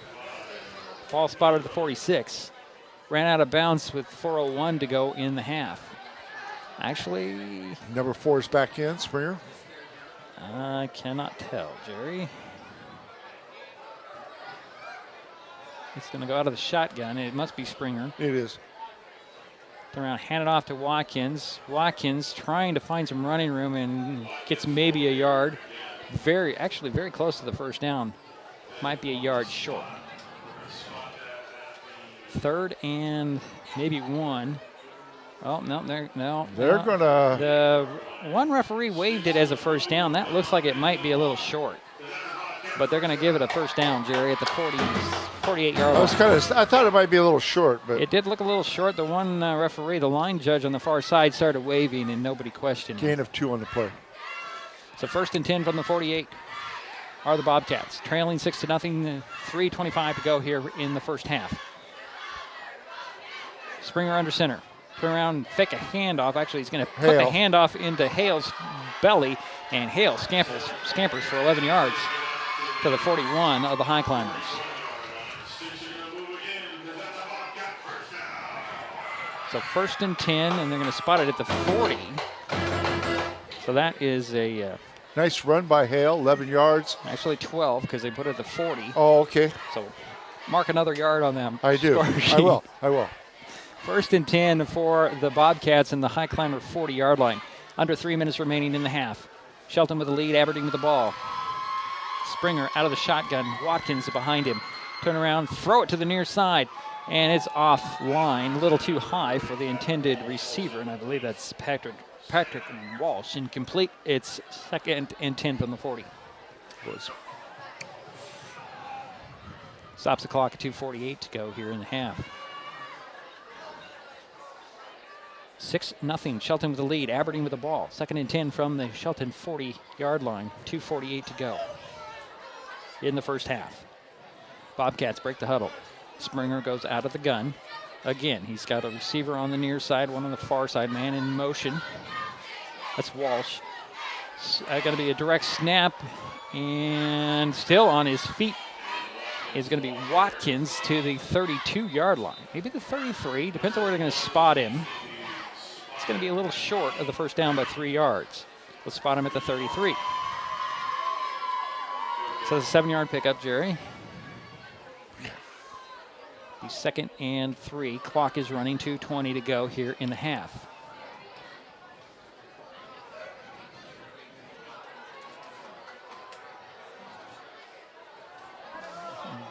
Yeah, Springer will go under center this time. Hand off to Hale, excuse me. Hale breaks one tackle and he gets inside the 30 to the 27-yard line. Marcus Hale ducked under the tackle. You don't see that very often. 6-yard gain. So 1st and 10 for the Bobcats on the Shelton 27-yard line. Under 2 minutes to go in the half. Shelton leading 6-0. Aberdeen marching down the field right now. Yeah, sustained drive. Springer goes under center. Hale in the backfield. 2 receivers to the near side, 1 to the far side. Handoff to Hale up the middle, nowhere to go. Brought down by a host of Highclimbers. Both 96. Goolies, yeah, both goalies on there on the play. Evelyn, Castaneda as well. And they might loss of 1 there. So 2nd and 11 from the 34. 1:20 to go in the half. Springer will go out of the shotgun. He's got Hale in the backfield with him. 3 receivers to the near side. He's going to throw to the near side. It is complete, and Conklin will drop him right after the catch, and I believe that's going to be Walsh. Yeah, that's Patrick Walsh with the catch. Walsh. And they stop him at the 25, and the Bobcats are going to take a timeout. 3rd and 6 coming with 1:02 to go. Well, Mason Web TV, powered by HCC, helps you know what local government is doing with live video streams of meetings for the Mason County Commission, the Shelton School Board, the North Mason School Board, and the Port of Allen Commission. Watch past meetings of these entities as well as the Shelton City Council. Mason Web TV also covers the Port of Shelton Commission, the League of Women Voters of Mason County, Mason County Fire District 12, and select informational meetings from the Shelton Mason County Chamber of Commerce, the North Mason Chamber of Commerce, and the North Mason Community Voice. If you want to see what's going on, check out MasonWebTV.com daily. 3rd down and 6 coming for the Bobcats. 1:02 to go here in the first half. I can call it officially 3rd and 7 from the 25. 1:06 to go here in the half. Put a couple of seconds back on the clock. Springer out of the shotgun. He's got 3 receivers to the far side, 1 to the near side. And we have a whistle.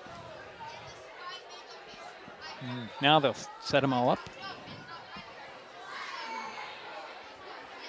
Ham in the back beside Springer.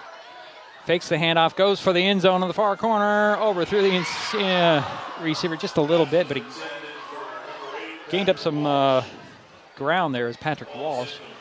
Brotherton all over him on the coverage. Incomplete. It's 4th and 7 from the 25 for the Bobcats. 1:01 to go here in the half. What are you guys doing over there? Thank you, Paul. Dropping pins and stuff? Should get you another pin, Jerry, so you don't have to have Paul reach under the table to get it for you. 4th and 7 from the 25 are the Bobcats. Springer again out of the shotgun. Back to pass, looks to the near side, throws, and it's a little too high for anybody intended. He's for been number throwing 6. A little high. Micah Schroeder with the, he was the intended target. And over on downs it goes for the Highclimbers at the 25. 57 seconds to go in the half. Highclimbers take over for the 1st and 10. They're leading 6-0. What do you do here, Jerry? I think basically you're going to play a little safe on it. I think you're going to probably just run it. That's my thoughts. Okay. Well, Conklin's going to go empty backfield, Jerry. Yeah, well, see how much I know. This is 3 by 2. 3 to the far side, 2 to the near side. Back to pass goes Conklin. Not much of a drop. He's going to turn around and direct some traffic up the field. He goes, steps out of bounds across the 30 to 31. 6-yard gain. Well, actually, Jerry, I think that was a designed quarterback draw. I think you were right. Well, thank you. Stops the clock at 50 seconds remaining. Ball across the 30 to 31. 2nd down and 4 that was nice. for the Highclimbers. Yeah. Conklin again goes empty backfield with 3 receivers to the near side, 2 to the far side.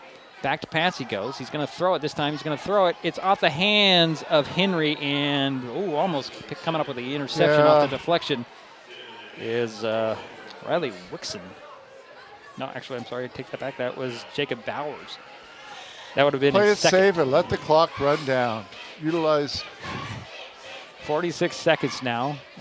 3rd down and 4 from the 31 for the Highclimbers. Again out of the cheetah. 3 by 2. Back to pass. Conklin throws over the middle. It's complete to Henry. Henry spins out of one tackle across the 40 to the 42. Maybe the 41. Depends on where they're going to spot it. Henry spotted the ball down to help the referees out, but he gave himself 1 yard less. No, they're going to make it 10-yard pass play to Bennett Henry. his first pass to Bennett. 35 seconds to go here in the half. Back to pass goes Conklin again out of the gun. He's going to step up. He's going to lob it. And pulling it down out of the air with an interception, but I think he fell out of bounds. He was out of bounds, yeah. Was Patrick Walsh. So it's 2nd and 10 from the 41. That was a dangerous pass, Jerry. It was, definitely. Conklin just trying to get somebody to out-jump the defender. Staying in the cheetah are the Highclimbers. And Conklin's been very successful in running. Out of the shotgun, back to pass goes. Gabe again looks over. He's going to tuck it under, try to run, and he's dropped. The ball comes out again. The Bobcats come up with that ball off the another fumble. 3rd turnover.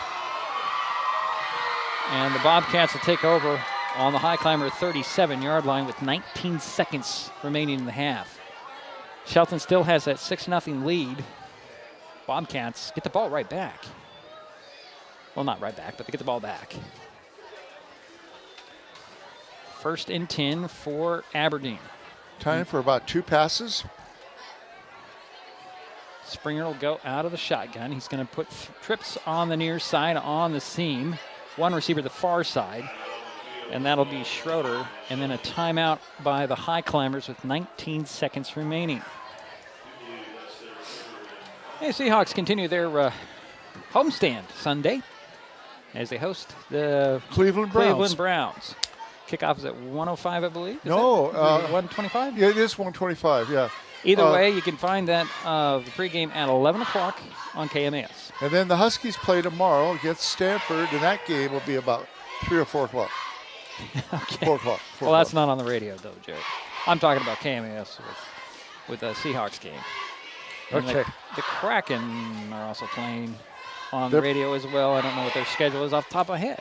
Yeah, they're doing better. So the Bobcats have a 1st and 10 from the Highclimber 37-yard line. 19 seconds to go here in the half. Shelton with a 6-0 lead. Aberdeen Springer out of the shotgun. He'll go back to pass. It's going to be Chase. He's looking down the field. Chase, he throws over the middle. It's deflected and falls incomplete. Intended for Micah Schroeder. Into coverage, and Cody Brotherton helped break that play up, I should say. 13 seconds remain. That was good that you recognized the Seahawks because that is covered by KMAS. Yes. And I want to apologize. I just don't have anything Especially written down. Cougar fans. Yeah. Yeah, we have a couple watching, sure. So 2nd and 10 from the 37. 13 seconds remain in the half. Aberdeen with the ball. Springer again back to pass out of the gun. He's gone on the rollout. He's going to be chased. He's going to throw deep downfield. Coming back and getting is Watkins. Watkins to the 10. There's a flag on the play, and he gets into the end zone for the touchdown. But there's a flag on the play. There's 2 flags, actually.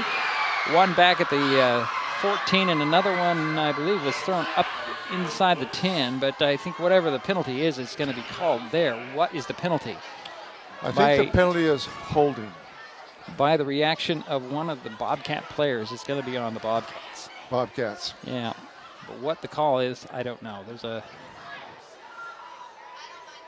face mask on the Bobcats. Wow. Crucial. Yeah, so that's going to be from the spot of the foul, which is at the 14. So that negates the touchdown. That was costly. Yeah. So that is just the 5-yard variety.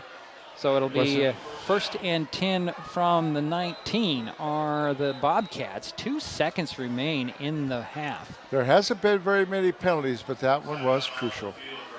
Aberdeen will take its last timeout, Jerry? Is that their last timeout? That is their second timeout. It has to be their third then, because they just took another one, I believe. Aberdeen did? Yeah, either way. Well, 2 seconds. I don't think you're going to take another one. So if you're enjoying this broadcast, please give us a like on your favorite social media. You can follow us on Facebook and Twitter. I guess Twitter is now called X, with the handle @MasonWebTV. You can also use that handle to find us on YouTube and Twitch. Consider subscribing to Mason Web TV's YouTube channel and hit that bell to be notified the next time we upload a video or go live like we are tonight. I'm not a big fan of the whole X concept instead of Twitter. Not a real big fan of Elon Musk, but I don't think he's made it better. That's just my opinion, folks. On the Twitter? On the Twitter, yeah. I like Twitter the way it was.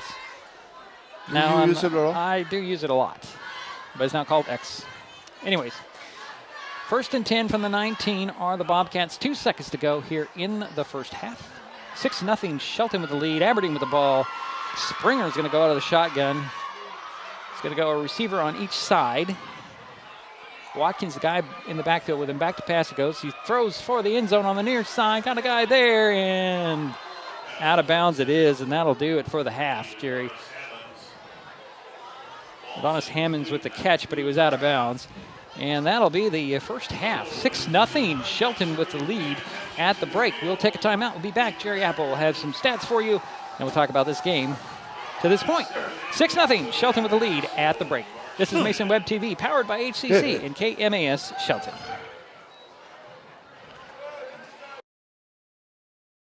Mason County is a very special place. When you're looking for sound real estate advice, pick the team that has called Mason County home for 5 generations. The Conklin team at Windermere Real Estate is always thrilled to help you buy or sell real estate in our area. Whether it is Hood Canal, Harstein Island, Matlock, Tahuya, South Puget Sound, or Shelton, the Conklin team at Windermere Real Estate has the experience you can trust. Remember, when it comes to real estate, nothing compares to local knowledge. Hood Canal Communications keeps our community connected. We provide communication services that connect friends and family. We're connecting with our neighbors through support of local causes and events, connecting our students and schools to a world of learning resources, and connecting you to the latest technology with local customer service. Learn more about our community connections, high-speed internet, and streaming TV options. Visit hcc.net today. Mason Health wants you to stay healthy. Are you turning 65? Mason Health can help you maximize all that Medicare has to offer. Did you know Medicare covers preventive services under the Medicare Wellness Program? Medicare coverage includes screenings for depression, diabetes, obesity, and alcohol misuse. You can also get mammograms, pap smears, pelvic exams, and more. Talk to your healthcare provider, or you can find more information on masongeneral.com. Getting unneeded medications out of the home can help prevent misuse, abuse, and accidental poisoning. The Drug Take Back program provides consumers with a safe means for disposing of unused, unneeded, and expired prescriptions and over-the-counter drugs. Mason County has 10 prescription drug take-back boxes at various pharmacies and tribal locations. For more information, go to medtakebackwashington.org.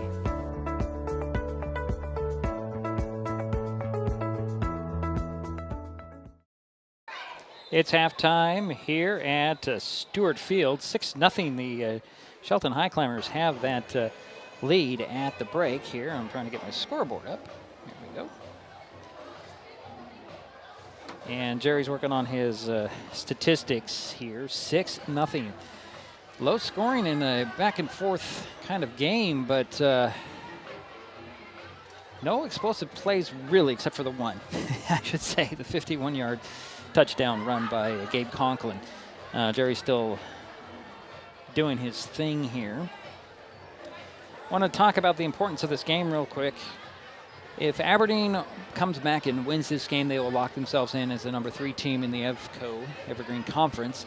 If the Highclimbers hold on and win, that'll force the tiebreaker on Monday night at Centralia High School between Shelton, Aberdeen, and Rochester. Because if the score is to hold, the Highclimbers beat Aberdeen, Aberdeen beat Rochester, Rochester beat Shelton. So we're going to do this again for the 3rd year in a row with Aberdeen and another team. Last year it was Black Hills in the mix. This year, the year before, it was Aberdeen, Rochester, and Shelton. Last year it was Aberdeen, Shelton, and Black Hills, and it looks like possibly could be Aberdeen, Shelton, and Rochester again, as Jerry still continues to make his totals. Is he ready? Go. Okay, Jerry, I'm going to let you go with your halftime statistics. It's 6-0, Shelton with the lead. Thank you, Diedrich. Let's start with Aberdeen. Aberdeen was 3 for 3 for 12 in the air for a total of 17 yards. Okay. 3 passes completed by Grady Springer for 17 yards. Okay. The longest pass was caught by Micah Schroeder. He caught one. He was 1 for 1 as a target, and that pass was good for 8 yards. The leading ball carrier for the Bobcats was Aiden Watkins. Aiden ran the ball 11 times and got 36 total yards, about a 3.5 average. Marcus Hale ran 5 times for 22 yards, and Springer, the quarterback, ran twice for 8 yards. So if you add the carries, that's 18 for 66 yards. But there was a fumble along a bad hike or fumble in the backfield, of a loss of 14 yards. So that goes against the team. If you take that 66 yards and subtract 14 from that, that means they got 52 yards rushing. Okay, I don't think that 14 yards actually goes towards a running play. I think it's a total run. It's a 14 off the total yards. Okay, off That's the total. That's how I would put it. That's how you'd put it. Yeah, because that makes sense. We don't know if it was going to be a run or pass on that bad snap. You know what? Let's go with that. Let's go with that. Give them the 66 yards for let's total, give for them total running yards. Let's give them the 66 on the ground and the 17 yards in the air. Okay. And that was 83 total. And then you'd subtract the 14, and you would have 69 yards total. That makes sense. Okay? Well, that's how I would put it down. I don't know if it makes sense completely, but okay. But it has to be that way. Right. There was 1 turnover for the Bobcats, a fumble, and that was recovered, of course, by Shelton. There was a few penalties. One was pretty crucial, though. Right. That last penalty by Aberdeen was a 5-yard, face mask? It was a face mask, and they put it at the 14 was where the penalty occurred. And then it brought it back. Yeah, and it negated the touchdown that Watkins had managed to get in. So the it was end zone. crucial. Yeah. So there was 4 penalties for a total of 20 yards. Okay? So that's the statistics for the Bobcats. For the Highclimbers, Gabe Conklin was 5 for 12.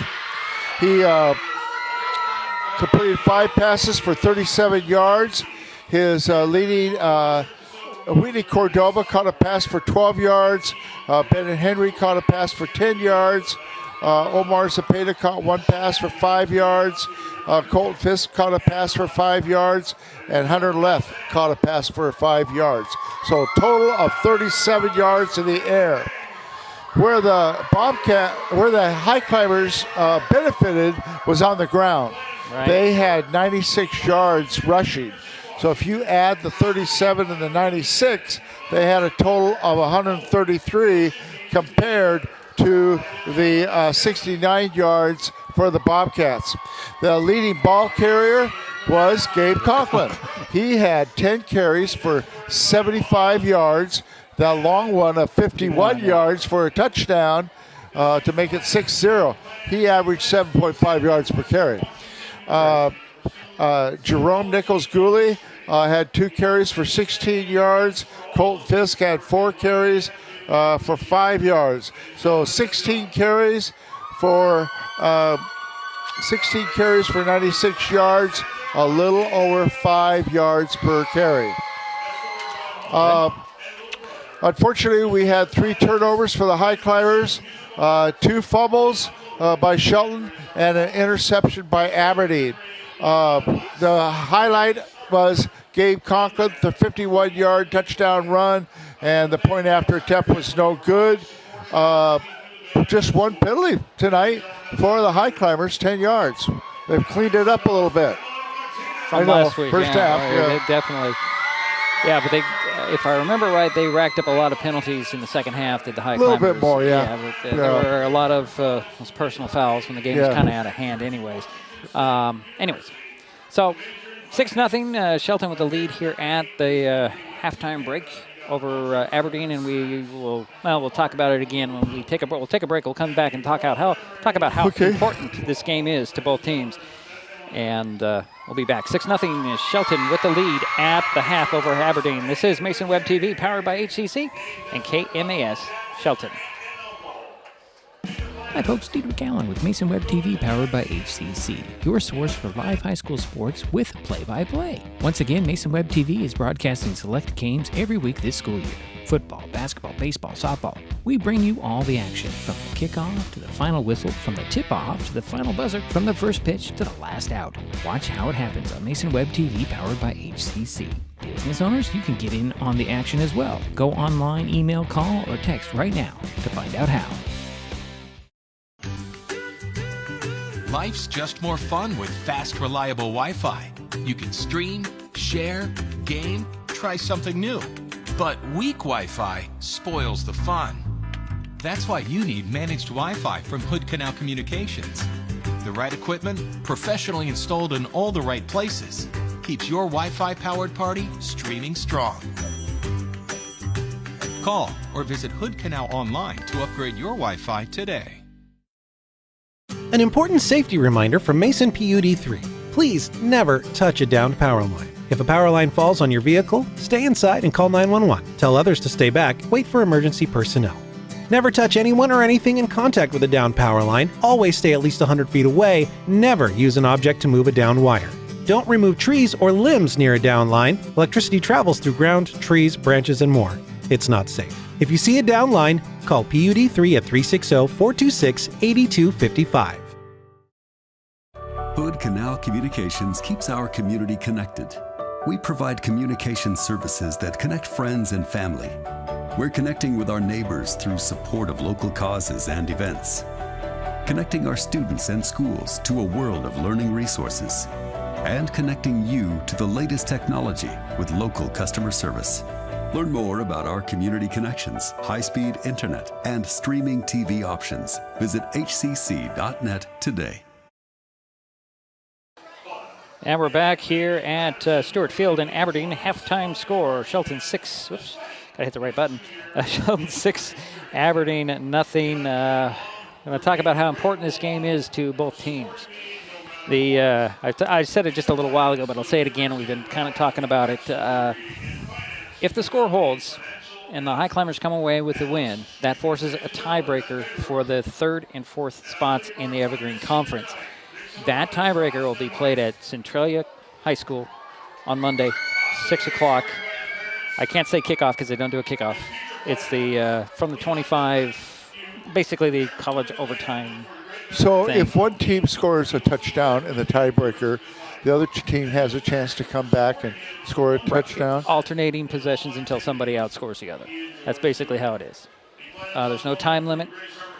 I don't believe. There was nothing on the... So, like, for example, if Shelton scored a touchdown and the other team scores a touchdown... You get another possession. Then Shelton gets a field goal, the other team does it, it's over. Yeah, right.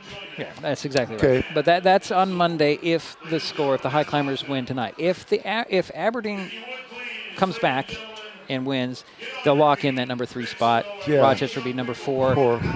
Shelton's season would be over. That's basically what we're talking about. They're recognizing the Aberdeen band here. It's a seniors final game of the season for the marching band here. So they're getting their recognition. The cheerleaders and the football team were recognized before the game, and now they band here at halftime. And we're at halftime, 6-0 Shelton with a lead on a 51-yard run by Gabe Conklin, the only scoring to this point. 51 yards.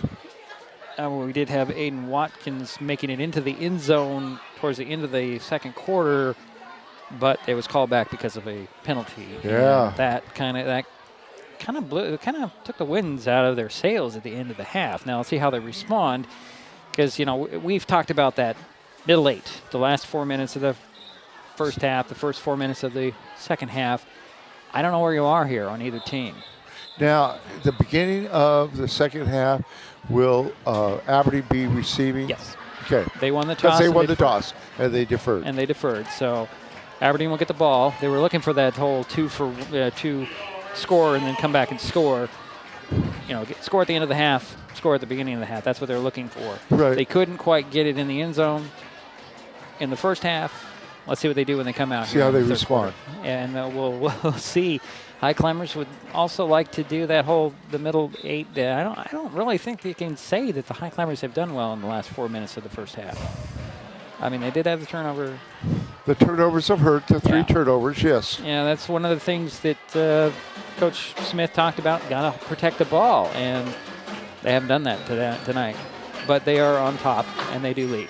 We're going to take another timeout. Both teams will be coming out of the locker room here very soon. And we'll get to the third quarter in a moment. This is Mason Web TV, powered by HCC and KMAS Shelton. Back in a moment. In life, things aren't scripted.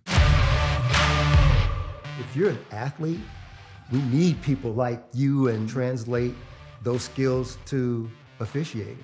You can get a lot out of it. It happens in every town, in every game.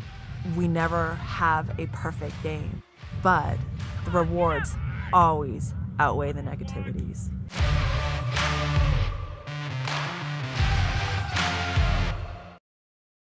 The first rule of storage is keep out of reach of children. Ease of access is the #1 reason youth misuse recreational or prescription drugs. Store your medication, vape, edibles, or cannabis products in their original child-proof bottles with original labels if possible. Keep them locked up. Store your medicine, tobacco, or cannabis products in a locked cabinet, locked drawer, or in a bag like this with a lock. For more information, visit lockssavelives.org or call Mason County Public Health at 360-427-9670, extension 400. Life's just more fun with fast, reliable Wi-Fi. You can stream, share, game, try something new. But weak Wi-Fi spoils the fun. That's why you need managed Wi-Fi from Hood Canal Communications. The right equipment, professionally installed in all the right places, keeps your Wi-Fi powered party streaming strong. Call or visit Hood Canal online to upgrade your Wi-Fi today.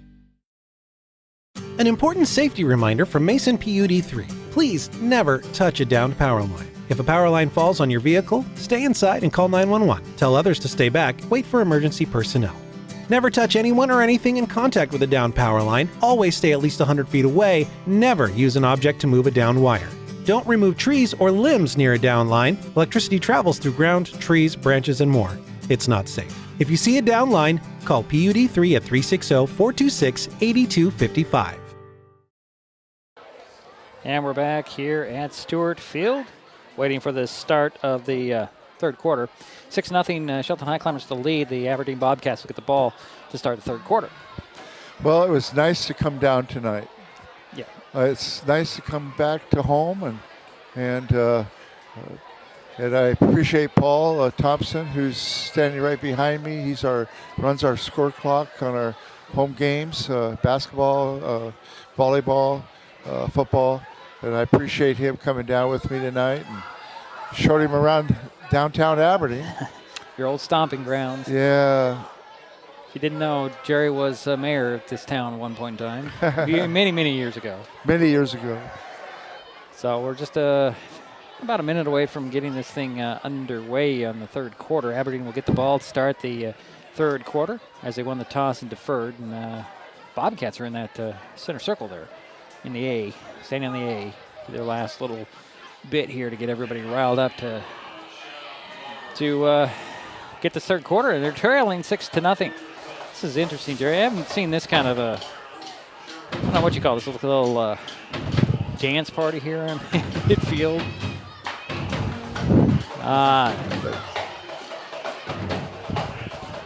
So the Highclimbers are going to tee it up at the 40 to kick the ball to the Bobcats to get the third quarter underway. Let's jump to that view right there. 6-0 is our score. Shelton with the lead, and they're going to start the quarter with kicking it away. and they're kicking from right to left on your radio dial. We do appreciate Jeff Slickey for contacting us in the offseason saying, hey, let's work together, get some football back on the radio. And that partnership has worked out well. Jeff and I will have to sit down and talk about the future of high school sports in KMAS. Yeah. Well, we want to thank Jeff for allowing us to open up our more of a listening audience. Yeah, open up the audience, give people just another way to follow the Highclimbers. Exactly. I mean, you got it on the web, you got it on Facebook, you got it on YouTube. Now you have it into the atmosphere and the radio waves. Yeah, you know, that's where I started. If you know anything about me, that's where I started. So, is that Taylor Dickey has got it teed up to kick it off. Watkins and is it Sanchez back there? Ready for a exciting second half. 6-0, the Highclimbers with the lead. Here's the run up and the kick. This one's an end-over-end kick that'll bounce at the 20, picked up at the 15, to the 20, 25, and then he's dropped just short of the 25. I believe that was 16. That would be... a run back of about 8 yards on that play, Dedrick. Yeah, that was Warnes with the return. It'll be 1st and 10 for the Bobcats at the 25-yard line to start the second half. Shelton with a 6-0 lead. Here comes Grady Springer. With the play from the sidelines, and he'll break the huddle really quickly. He'll send Patrick Walsh to the far side. The lone receiver. Under center goes Springer. Turn around, hand it off to Watkins. Watkins breaks a tackle. He's on the run. He breaks another tackle. And oh boy, grabbing hold of a jersey and pulling him down is going to be Gabe Conklin. And Brad Evelyn helped out to finish that off, but a 25-yard run straight up the gut. 1st and 10 from midfield. Conklin headed to the sideline, kind of limping there, Jerry. We'll see how that factors into the play here. Springer has 3 backs behind him. 1 receiver to the far side. Under center, hand off. And this is that Watkins again on the carry. Gets 4. Yeah, it is Watkins again. To the 46, 4-yard pickup. 2nd down and 6 coming into Highclimber territory. 11-10 to go here in the third quarter. 6-0 Shelton with a lead. Aberdeen with the ball to start the quarter. The third quarter, second half. Walsh goes out wide again. 3 backs again behind Springer, who goes under center.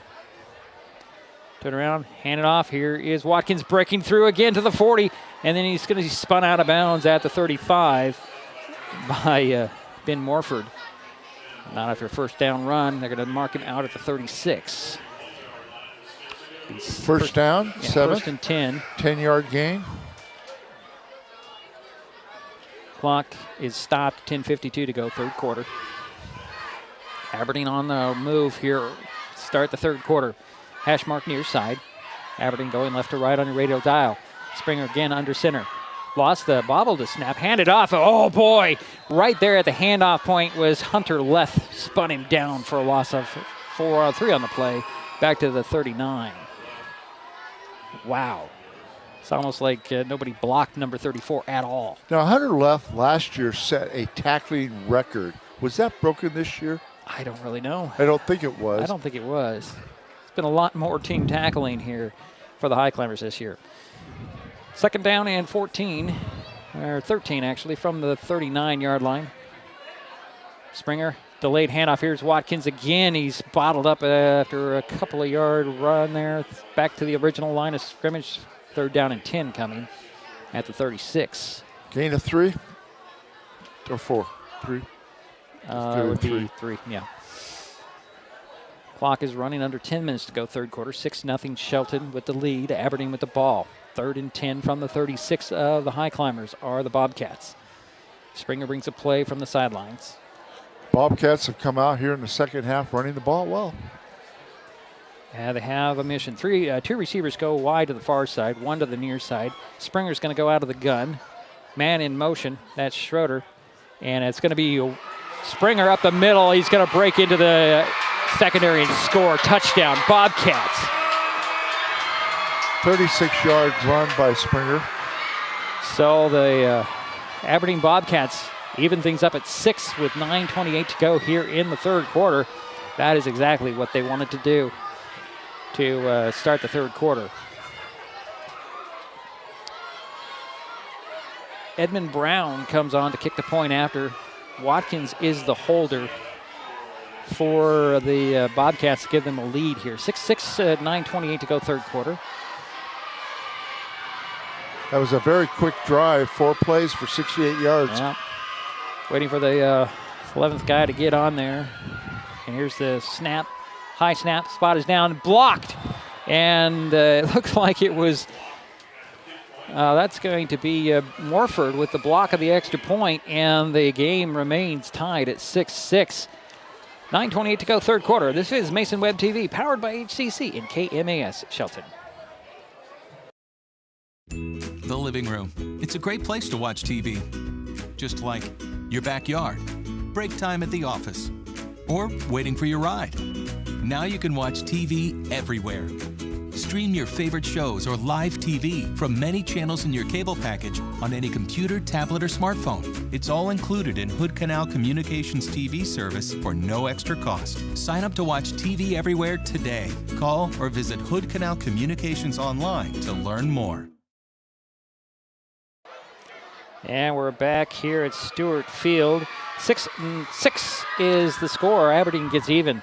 Well, they came back here in the first few minutes of the second half. A nice sustained drive, and 2.5 minutes of possession, and they tied things up. Two quick play. They had 4 plays, but 2 of those were big. And Morford, of course, made a nice block to keep it at 6 apiece. 6-6. So the Bobcats will tee it up at the 40.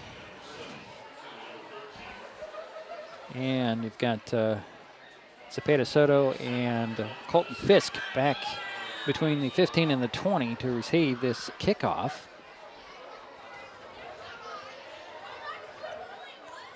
Here's the run up.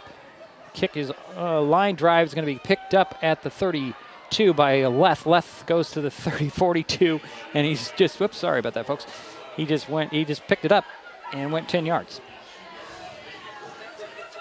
Well, they're making a big 11-yard pickup there, return. It'll be 1st and 10 for the Highclimbers. Now the question is who's going to be the quarterback here, because Conklin went out on the first defensive, after the first defensive play.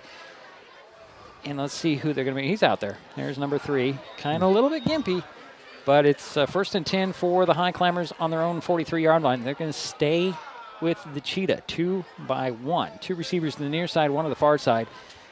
Out of the shotgun will go Conklin. Fisk in the backfield, take the handoff and try to bounce it outside. Turn the corner and get out of bounds at the 45, it looks like. Got 2 yards on that carry. Highclimbers kind of need a sustained drive here, a long drive, eat some clock up. Come on, he didn't get out of bounds. The clock is still running. 9:05 to go. Clock is running. The Highclimbers have a 2nd and 8 from the 45. Out of the gun again goes Conklin. 2 receivers to the near side, 1 to the far side. Back to pass this time. Looks over. The center throws. Got a guy there. Oh, broken up. Incomplete. It falls. Broken up by Jacob Bowers. Is that Bennett Henry, the intended receiver? Yeah, Bennett Henry was the intended receiver. It's 3rd and 8 from the 45. Looked like it was on target, and then the last moment. Well, it kind of appears that the Bobcats are playing a zone, and the speed of their secondary is obviously showing up here. As Bowers just came out of nowhere and knocked that ball, broke that play up. Staying in the Cheetah are the Highclimbers. 2 receivers to the far side this time, 1 to the near side. Back to pass goes Conklin. He's going to go long to Cordova. And it's knocked down, incomplete, it falls. Double coverage there. But Cordova did come back a little bit and break that up, keeping it from getting intercepted. So it brings up 4th and 8 from the 45. And it's a punting situation for the Highclimbers. 8:42 to go, third quarter. 6-6 is our score. Watkins is going to go back to receive this punt from Conklin. Watkins will stand about his 20. Waiting for the snap is Gabe Conklin. There's a snap high. Gets a nice punt away. It's going to hit at the 25, go bounce kind of sideways, and then take a Bobcat bounce. They'll be down by Henry at the 27-yard line. 1st and 10 for Aberdeen in a tie ball game. 28-yard punt, no return, but nice height, good coverage. So the Bobcats will take over with 8:33 to go here in the third quarter. The ball game is tied at 6. Springer's going to send a receiver to the far side and go under center with those 3 backs behind him. Turn around, hand it off, and here's Watkins. How did he get out of those tackles, Jerry? There were a couple of high climbers in the backfield, and he just kind of walked by them. And I'm saying walked. He wasn't running at all. He did get maybe one. Tackle is by number 97. Well, that's Gabe Gooley. After a 1-yard pickup, 2nd and 9 from the 28. He's had one big gain this half. That was a 25-yard gain there, that first play of the second half. Patrick Walsh goes wide to the far side. Under center goes Springer. 3 backs behind him. Turn around, hand it off. Here's Watkins. Slips one tackle, slips another, and then drags Cooley up to the 40-yard line. Gain of 12 on the play. Gabe Gooley had a fistful of jersey, and they're going to spot him down at the 41. 1st and 10 for Aberdeen. 7:44 to go, third quarter. 6-6 is our score. Aberdeen with the ball. Clock is running with 7:35 to go here in the third quarter. Adonis Hammonds goes wide to the far side. Walsh wide to the near side. He'll go in motion. Out of the gun will go Springer. Springer, actually it's a direct snap to Watkins. Watkins crosses the 45 and is dropped there after 5 yards. I guess it wasn't Springer in the backfield. So it's 2nd and 5 from the 46 for the Bobcats. Approaching 7:05 to go here in the third quarter. 6-6 game between Shelton and Aberdeen. Yeah, Watkins has got 93 yards so far total. Springer comes from the sidelines with the play. He'll send a Walsh to the far side. Hammonds to the near side. Schroeder lined up at the end of the line. Under center goes Springer. Schroeder moves into the I. Hand off to Watkins. He'll slip by one tackle and run over a left. Left brings him down after a 2-yard pickup and to the 48. So 3rd and 3 coming. Clock continues to run, 6:20 to go here in the third quarter. Again, the scores, Aberdeen 6, Shelton 6. Bobcats with the ball on 3rd down and 3 from their 48-yard line. Springer goes under center, has 3 receivers to the far side, one on the near side and back behind him, and that's going to be Hale. Hand off to Hale. Slips one tackle and then dives near the first down marker. I think he got it that time. I think he did too.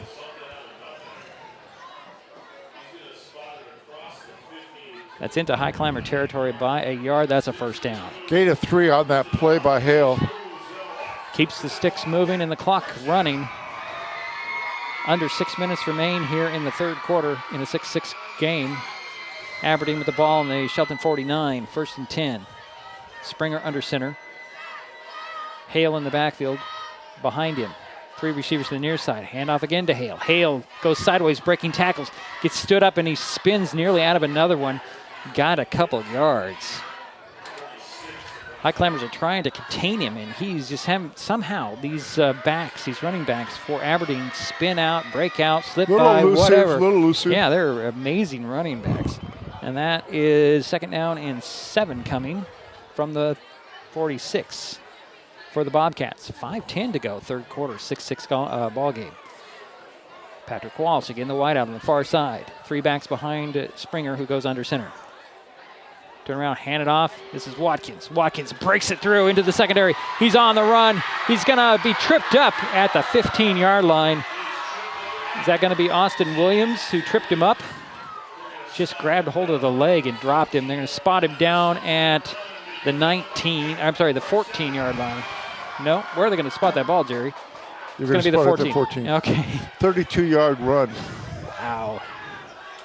1st and 10 from the 14 are the Bobcats. 4:48 to go, third quarter, 6-6 ball game. And now the Bobcats going to take a timeout. Nope, the Highclimbers are going to take a timeout. Oh. 4:48 to go here in the third quarter in a 6-6 game. Well, Jerry, I have nothing else to talk about off this sheet right now. Well, Watkins is definitely over 100, maybe about 120 yards right now after that run. I remember him last year running. He's quite a handful. These guys are, as Jerry said, very slippery, very elusive when they run. They know how to make guys miss, and you don't even think that they're going to be tackling them. And Hale is a good alternate for him. Right. You know, gives him a little bit of a running break. Watkins is a power runner, little elusive, and Hale is more of a elusive runner. Watkins is a senior and Hale is a junior. Under center goes Springer. He'll hand it off, and here's Watkins again trying to find a seam up the middle. He'll drive his feet to the 10. Wow. Trying to take it out of his hands. So it'll be 2nd and 6 from the 10 now. 4.5 minutes to go, third quarter. 6-6 is the score. Shelton and Aberdeen locked up in a really good one here, folks. Yes, it is. Talking to the athletic director before, he said that they usually have a radio station where we are, another radio station. They decided not to do this game. Big mistake on their part. Well, we want to thank them. We do. Same formation. Turn around, hand it off to Watkins. He'll hesitate, try to get around the outside, runs over a guy, gets run out of bounds at the 8-yard line. Will be 3rd down and 4. Clock stops at 4:05 to go. Their loss, our gain. Yeah. If they were in our spot, we would be out somewhere out in the stands. A little bit colder out there. Yes, it is. It's not exactly warm in here. So it's 3rd down and 4 from the 8-yard line are the Aberdeen Bobcats. Staying with this 3 backs formation for the Bobcats as Springer goes under center. Turn around, hand it off to Watkins. Watkins follows his blockers, gets inside the 5. He should have a 1st down. Very, very close. That should be a 1st down. Yep, it's 1st and goal from the 4 for the Bobcats. Under 4 minutes. 3:56 right now. They'll set the chains and the clock should start, right? Yeah, this quarter, the Bobcats have already picked up 6 first downs in this quarter. So they haven't started the clock yet. It's 1st and goal from the 4 for Aberdeen. Clock should be running. I'm sorry, guys. It should be running, right? Am I right here? Turn around and hand it off, and this is number 6. Get into the end zone. Did he get in? He did. Touchdown, Micah Schroeder. Bobcats take the lead, 12-6. 3:50 to go in the 3rd. So I'm pretty sure that the Bobcats are going to go for 2 here. I would pretty much bet on it here. Yep, Marcus Hale? Yeah, no, it was number 6. Micah Schroeder. Oh, Schroeder. Okay, Micah. Okay, thank you. 3:50 to go, third quarter. 12-6 is our score after the 4-yard TD run by Micah Schroeder. And here comes the offense to go for 2. And it'll be Watkins go into the backfield, and Springer is going to go out of the gun. Got a guy uncovered. Hand it off. Nope, it's going to be a pullback and a pass. And, just off the hands of Adonis Hammonds. Incomplete, and the 2-point conversion is no good. So the Bobcats do take the lead. They lead by 6, 12-6. This is Mason Web TV, powered by HCC and KMAS Shelton. Hi folks, Diedrich Allen with Mason Web TV powered by HCC, your source for live high school sports with play-by-play. Once again, Mason Web TV is broadcasting select games every week this school year. Football, basketball, baseball, softball. We bring you all the action, from the kickoff to the final whistle, from the tip-off to the final buzzer, from the first pitch to the last out. Watch how it happens on Mason Web TV powered by HCC. Business owners, you can get in on the action as well. Go online, email, call, or text right now to find out how. And we're back here at Stewart Field. The Aberdeen Bobcats take their first lead of the night, 12-6. Well, Dietrich, it's going to be interesting now to see if Aberdeen or Shelton is going to try to score quickly or try to develop a sustained drive. Well, they weren't able to do it in their last possession, and the Bobcats have scored 2 touchdowns unanswered here in the quarter. Yeah, nice long sustained drive, all on the ground. Now here's the ball's teed up at the 40 to kick it away. This is Sanchez. He's going to get the run up, and it's going to be a line drive kick. Will be taken at the 30, and this is left to 35, 40, turning the corner, gets to the 45, runs over a guy, out of bounds he goes at the 48-yard line. Under left, why are you kicking it to him if you're the kicker? Why? Well, I mean, the thing is, he's had several nice returns. 1 for 9, 1 for 11. I think that was with what, for 12? Yeah. 12, 13 yards. They spot the ball at the 48-yard line. 1st and 10 for the Highclimbers on their own 48. Conklin will go out of the gun. He'll send 3 receivers to the near side. It is going to be Zepeda, Soto, Brotherton, and Henry from outside in. 2 receivers on the far side. Empty backfield. Conklin back to pass. He's chased out of that pocket. He's going to throw it up the sidelines, and it falls incomplete. Intended for Cordova, I believe, on the far sidelines. It'll be 2nd and 10 for the Highclimbers at their own 48-yard line. We have a downed Bobcat. Oh, boy. That's Jabron Brooks. And he's been a force on defense. Oh, he is a force just in his stature. Big kid. Yeah, I already talked about him.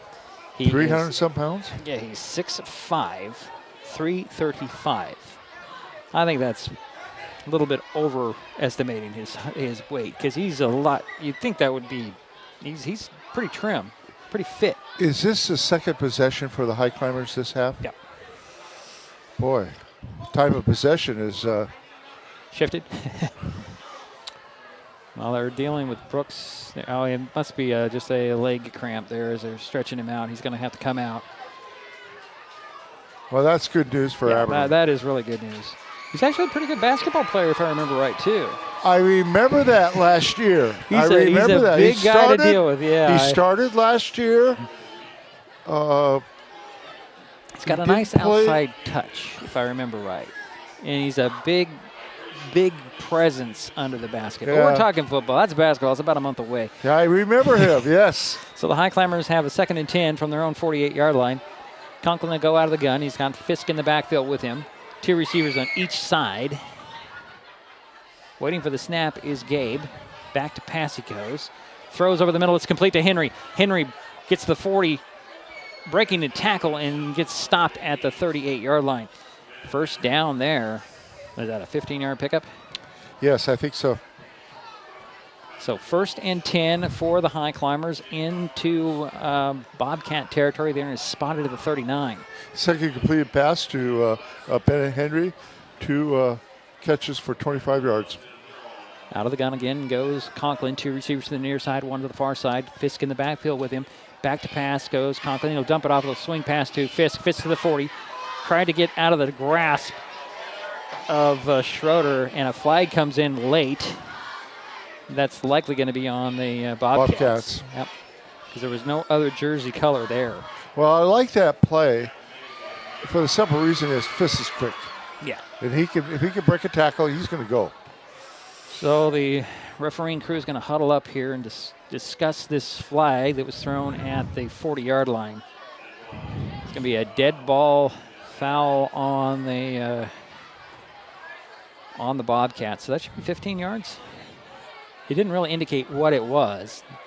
Well, it's a personal foul. It had to be a personal foul. That was a personal foul. That's about all he indicated. That's 15 yards.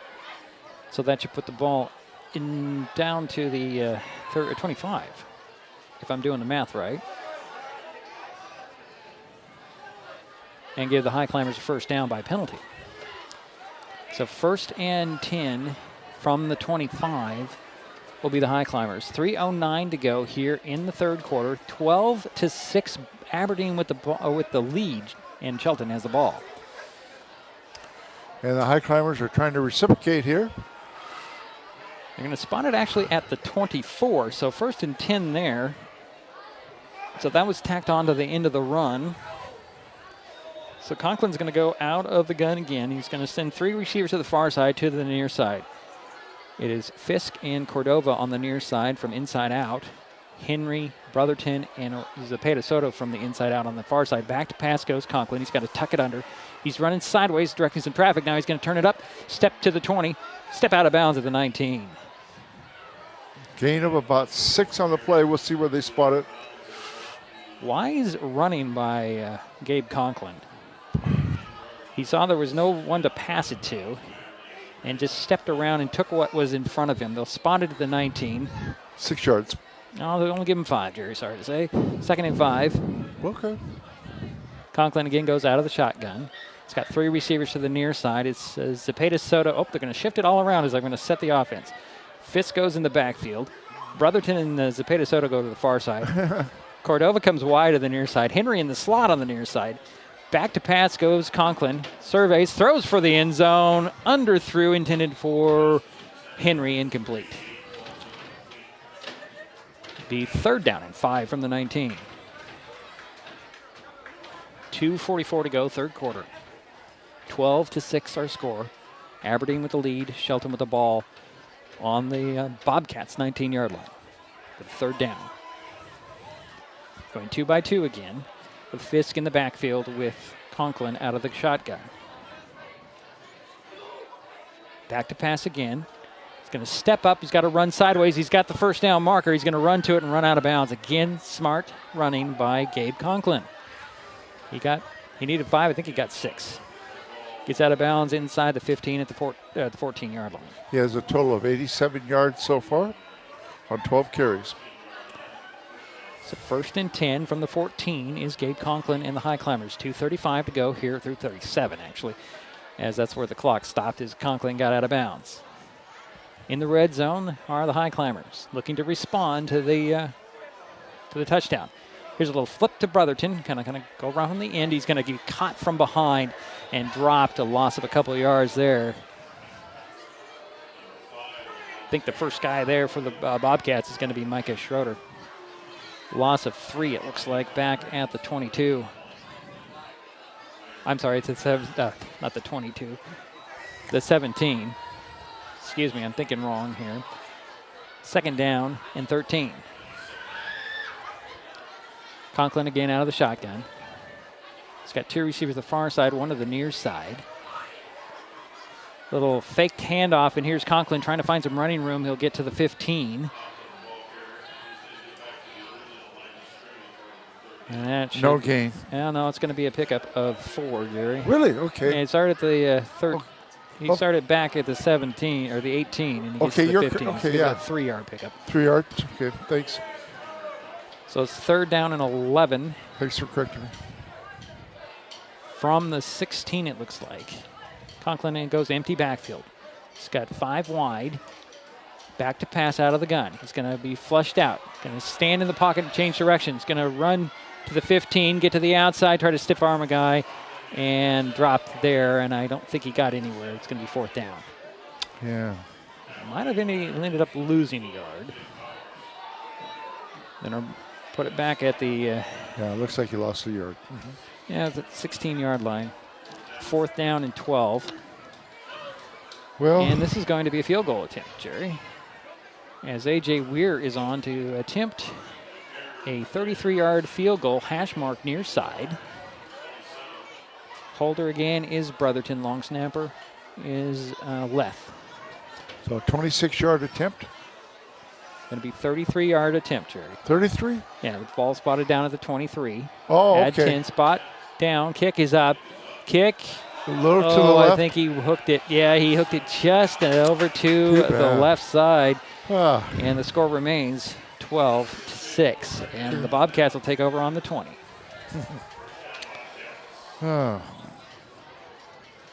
31 seconds remains here in the 3rd quarter. Aberdeen with a 12-6 lead. This is very, very similar to the last time we were here, Jerry, as it was a 16-14 win for the Bobcats last time we were in this stadium. And in a similar situation, except it was Aberdeen that needed to win to force the tiebreaker. Either way, the Bobcats take over on their own 20. 1st and 10. Springer's going to go under center. He's got Watkins in the backfield behind him. 2 receivers the far side, one on the near side. Turn around, hand it off to Watkins. He bursts into the secondary. He's going to be dropped by Morford. The flag comes in at the end of the play. That's probably going to be a face mask on the Highclimbers. Yeah, wherever that was thrown, you could tell. Yeah. If it was thrown in the backfield, it's going to be a personal foul. Face mask. It'll tack on 15 yards at the end of that run. So it should put it up at the 45. As Watkins is having a game here, guys. Yes, he is. And they'll march the penalty off and put it down at the 44. So 1st and 10 from the 44 are the Bobcats. They're leading 12-6 with 26 seconds remaining in the 3rd quarter. They'll wind the clock. They haven't reset the play clock yet. I don't think the Bobcats need to get a playoff here. They're going to head to the 4th quarter. No, they did finally put the play clock on. I don't think they need to run a play here as Springer comes off the sidelines, and it goes to 5 seconds now, and he doesn't have to run a play. So we'll head to the 4th quarter. Aberdeen comes back, scores 12 unanswered in the 3rd quarter. They lead 12-6 on the Shelton Highclimbers tonight. This is Mason Web TV, powered by HCC and KMAS Shelton. Back in a moment. Getting unneeded medications out of the home can help prevent misuse, abuse, and accidental poisoning. The Drug Take Back program provides consumers with a safe means for disposing of unused, unneeded, and expired prescriptions and over-the-counter drugs. Mason County has 10 prescription drug take-back boxes at various pharmacies and tribal locations. For more information, go to medtakebackwashington.org.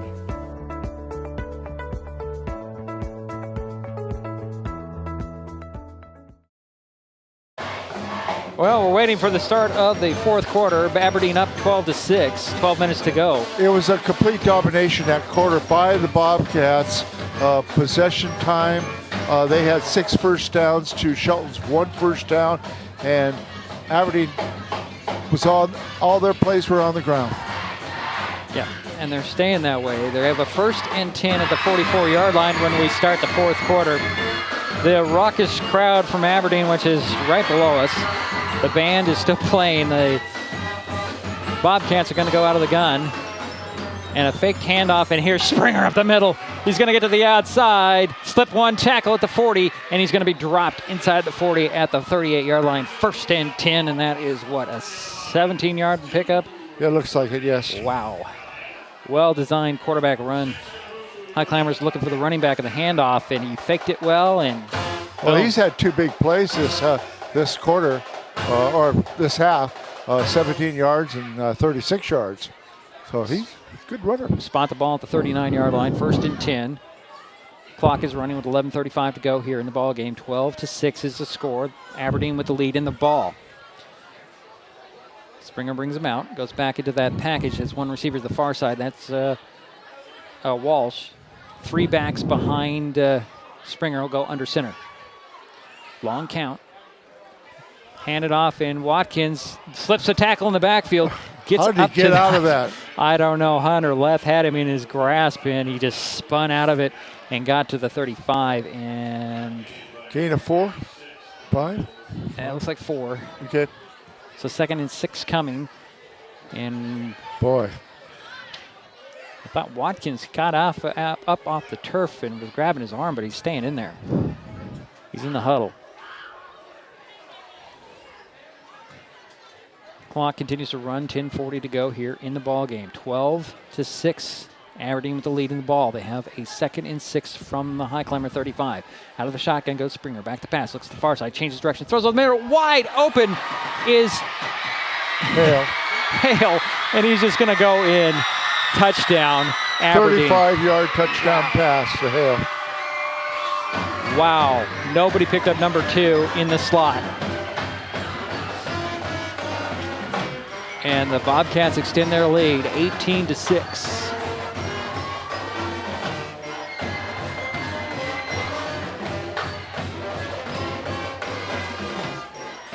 Looks like the Bobcats are going to go for 2.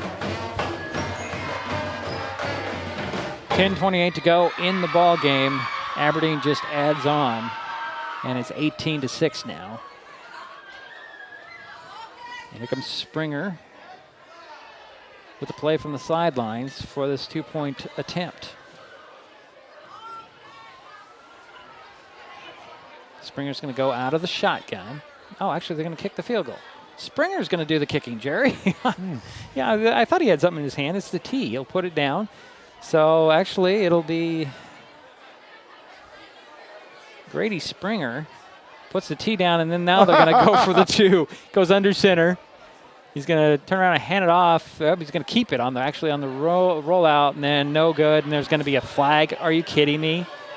They're going to get a penalty on the high climber for that tackle. That seemed like a legal tackle to me. Yeah, the tackle was fine. I didn't see. Yeah, it's going to be. Well, we'll see what the penalty is all about. Okay.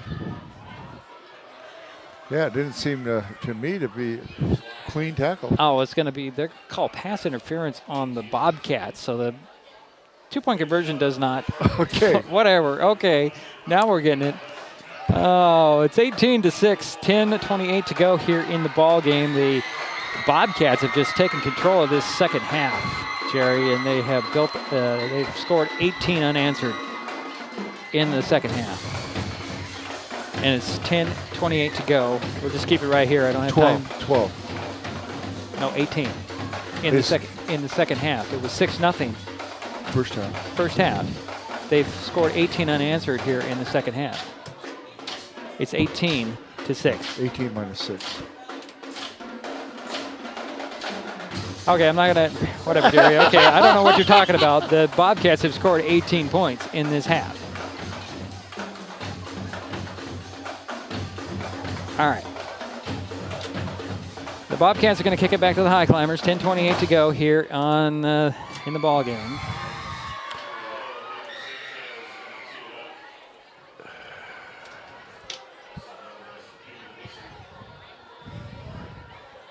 Is it Sanchez? It looks like it's Sanchez doing the kicking.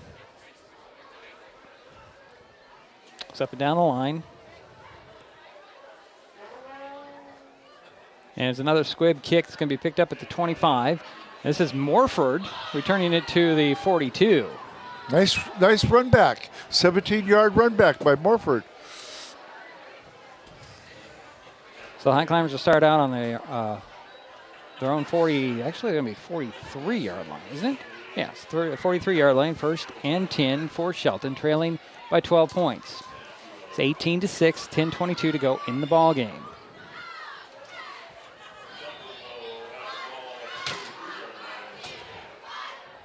Highclimbers are going to, you're not understanding what I'm saying, Jerry. We're going to talk about this offline. Conklin is going to go out of the shotgun, empty backfield. 3 receivers to the far side, 2 to the near side. Back to pass he goes. Throws a little sidearm shot to, try to get to Austin Williams, and there's going to be a flag on that as a pass interference or hold, one or the other, as Williams couldn't get to the ball.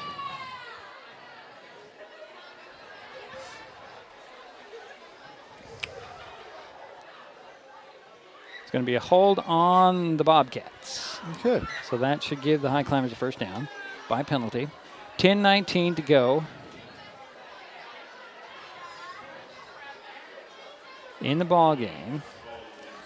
And the Highclimbers will get a first down after the holding penalty on the Bobcats. And that puts the ball at the 47 of Aberdeen. Conklin goes again in the cheetah. Out of the shotgun with 3 receivers on the far side, 2 to the near side. Here's Conklin. He's going to throw down the field. Wide open is Cordova. Hill's going to run to the 10. It's knocked out of bounds inside the 10-yard line near the 5. It's a 1st and goal for the Highclimbers. Quick hit to Wheatley Cordova. Was that on our 47? Yeah, it was on their 47. Okay. 40-yard catch. And spot the ball at the 7-yard line. 1st and goal for the Highclimbers. 10:11 to go in the ball game. Highclimbers quickly knocking at the door, at the door, I should say, and they're gonna go to the ace package. out of the shotgun. Snap goes, and a handoff to Fisk. Fisk up the middle, and he's swallowed up at the 6. Got a yard. Okay.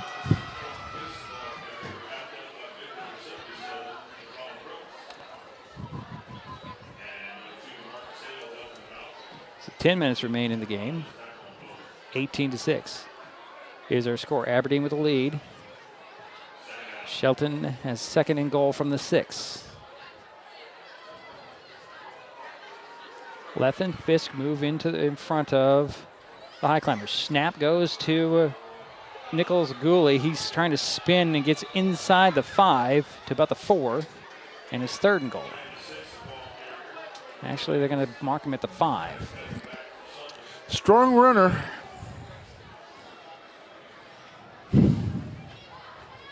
Third and goal from the 5, and it looks like the Cheetah's coming out there again. As it's going to go in empty backfield is Conklin. 2 receivers on the near side, 3 on the far side. Conklin waiting for the snap from the shotgun. Back to pass. He's got a blitz coming on. He's got to tuck it under. He's going to be, he's going to throw one. It's going to fall incomplete. And it's going to be tipped incomplete, and that'll bring up 4th and goal from the 5. Well, he prevented a loss of. Well, let's see. Hold on a second. The line judge was going back as if it was a loss. But no, they're going to say it's going to be incomplete, so it's 4th and goal from the 5 now. Yeah, it could have been about a 4 or 5 yard loss. More than that. More like a It 10 would have yard. been. Yeah. Conklin has Williams in the backfield with him. Okay. Out of the gun. And flag is thrown, and it looks like the Bobcats jumped. Hard count again? Probably. Yeah, it's going to be offsides on the Bobcats. It's still going to be 4th down, but from the 2.5. Okay. Half the Half distance. the distance, yeah. Aberdeen coaching staff did not like that call at all. They thought that the Highclimbers moved. Uh-huh. And they might have been right. Well, they were clapping there at first. Yeah. So they'll spot the ball at the 2.5. It'll be 4th and goal from there. Empty backfield now for Conklin. He'll go out of the shotgun. 3 receivers to the far side to the near side. Conklin back to pass. It's going to be flushed out again. He's going to run for the corner. He's going to get in for the touchdown. Touchdown, Highclimbers. And they pull 18-12. Making the point after attempt here will be crucial. Do you kick the point or you go for 2? That's the question. I'd kick it. You'd kick it. Jerry says kick it. They're going to go for 2. Okay. That's why we're up here, Jerry. We don't coach. We can have fun, though. We can speculate. 18-12 is the score. 8:52 to go in the ball game. The Highclimbers trying to mount a comeback, and a timeout has been called by Shelton. All right, 18-12. 8:52 to go in the game. The Highclimbers just get into the end zone to pull within 6 points. And they're going to go for 2 here when they resume play on the 2-point conversion. Hey, every Thursday, Mason Web TV, powered by HCC, presents Shelton City Council Looking Ahead, a weekly preview of the next Shelton City Council meeting with City Manager Mark Ziegler. Each week, Manager Ziegler briefs me on the top items coming before the City Council during their next meeting. That's Shelton City Council Looking Ahead every Thursday on MasonWebTV.com. 8:52 to go in the ball game. It's 18-12 after the Highclimbers get a 2.5 yard touchdown run from Gabe Conklin to pull within 6, and now they're going to go for dump. They're going to kick the point after. They're going to kick the extra point as A.J. Weir is on to kick the point after. Holder is Cody Brotherton, and of course the long snapper is Hunter Leff. Waiting for the snap. There it is. Oh, it's a bad snap, and Brotherton has to fall on it again. Oh, boy. And score remains 18-12. 8:52 to go in the ball game. This is Mason Web TV, powered by HCC and KMAS Shelton. With all the question marks and uncertainty that surrounds today's real estate market, it is nice to know that there is a local team that has the experience with all types of markets to ensure you make a sound decision whether selling or buying. The Conklin team at Windermere Real Estate has been a staple in the Mason County community for over 40 years. Feel free to reach out to Jeff, Andy, Chrissy, or Laura with any real estate questions that you may have. When it comes to real estate, nothing compares to local knowledge. And we're back here. Stewart Field, 8:52 to go in the ball game, 18-12. Aberdeen with the lead. The Highclimbers just got in the end zone, and they're assuming they're going to kick it back to the Bobcats. I don't think they will. Onside kick here, or is it too early? I would say they're going to kick it fairly long. I don't see the onside kick, but, you know, like I said, I'm not the coach. Taylor Dickey has it teed up at the 40. Now, all his kickoffs have been, except for the last one, they've been on the ground. Except for the last one was a short end-over-ender. And we'll see what he's going to dial up here. There's a little onside attempt. The ball's free, and who came up with it? Aberdeen says they have it. They're going to unpile everybody up. Aberdeen has it in midfield. Now, that was a disaster about ready to happen for Aberdeen, as one of their men was lined up on the other side of the 50 on the kickoff. He jumped back just in time. Ball rolled up, and Dickey was right on it, and it hit one of the Aberdeen players, and that made it a live ball. And it went to 10 yards. Well, actually, it didn't, because one of the Aberdeen players jumped up and grabbed, or tried to grab it. Before, yeah. Before. But luckily for Aberdeen, they pounced on it, retained possession. Now they have a 1st and 10 on midfield. Okay. Springer's going to go under center, back behind him, and I believe that is going to be Hale. 3 receivers to the far side. Hale handed off, or actually Springer handed off to Hale. Hale gets the first down and run a lot more. Dropped at the 35. 15-yard pickup, 1st and 10 for the Bobcats. Looking to maintain that cushion. They have a 6-point cushion right now. So 1st and 10 from the 35 of the Highclimbers are the Aberdeen Bobcats. 8:35 to go in the ball game. They're leading. Aberdeen is leading 18-12. Springer's going to go out of the gun. Watkins in the backfield to his left. 2 receivers to the near side, 1 to the far side. Man in motion. That looks like it's Schroeder. It's going to be Springer with a run, and he's going to get to the 30. So 5-yard pickup. Keeping the clock running, keeping some, I guess it would be down marker moving. Under 8 minutes to go. 2nd and 5 from the 30.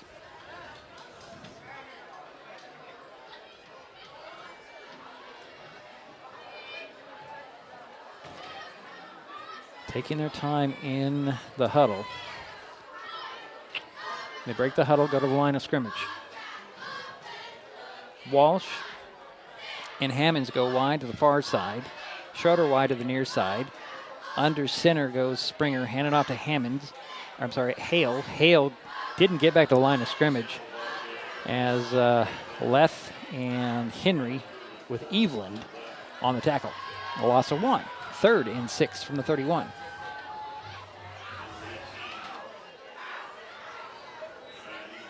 Clock continues to run as we approach 7:05 to go in the ball game. Grady Springer trots back from the sidelines with the play. Bobcats break the huddle. Be 3 backs behind Springer, goes under center. Walsh, the wide out on the near side, hash mark near side. Springer goes under center, gets everybody set. Snaps the ball with 2 on the play clock, hands it off to Watson. Watson changes directions, gets to the 25-20. He's going to score again, guys. Touchdown, Bobcats. Yeah, 32-yard touchdown run. So Aberdeen responds to the Highclimber TD, and it's 24-12. 6:34 to go in the game.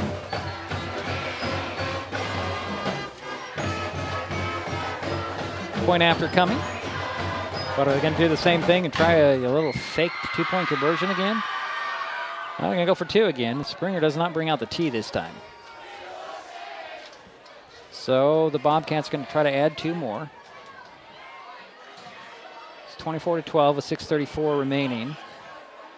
Walsh and Hammonds are going to go wide to the far side. Schroeder wide to the near side. Out of the gun will go Springer. He'll throw to the end zone. Did he get it in there, Schrader? It's good. 2-point conversion to Micah Schroeder. And that makes it 26-12. 6:34 to go in the ball game. Aberdeen on top. We'll be right back. This is Mason Web TV, powered by HCC and KMAS Shelton. Hood Canal Communications keeps our community connected. We provide communication services that connect friends and family. We're connecting with our neighbors through support of local causes and events. Connecting our students and schools to a world of learning resources. And connecting you to the latest technology with local customer service.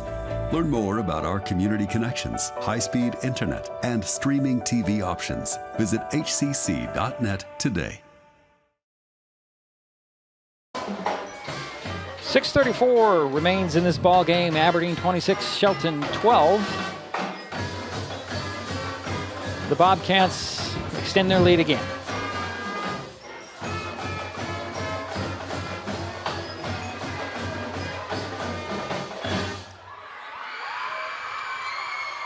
Evan Sanchez. Yep, it's Evan Sanchez teeing it up at the 40. Kick it back to the Highclimbers.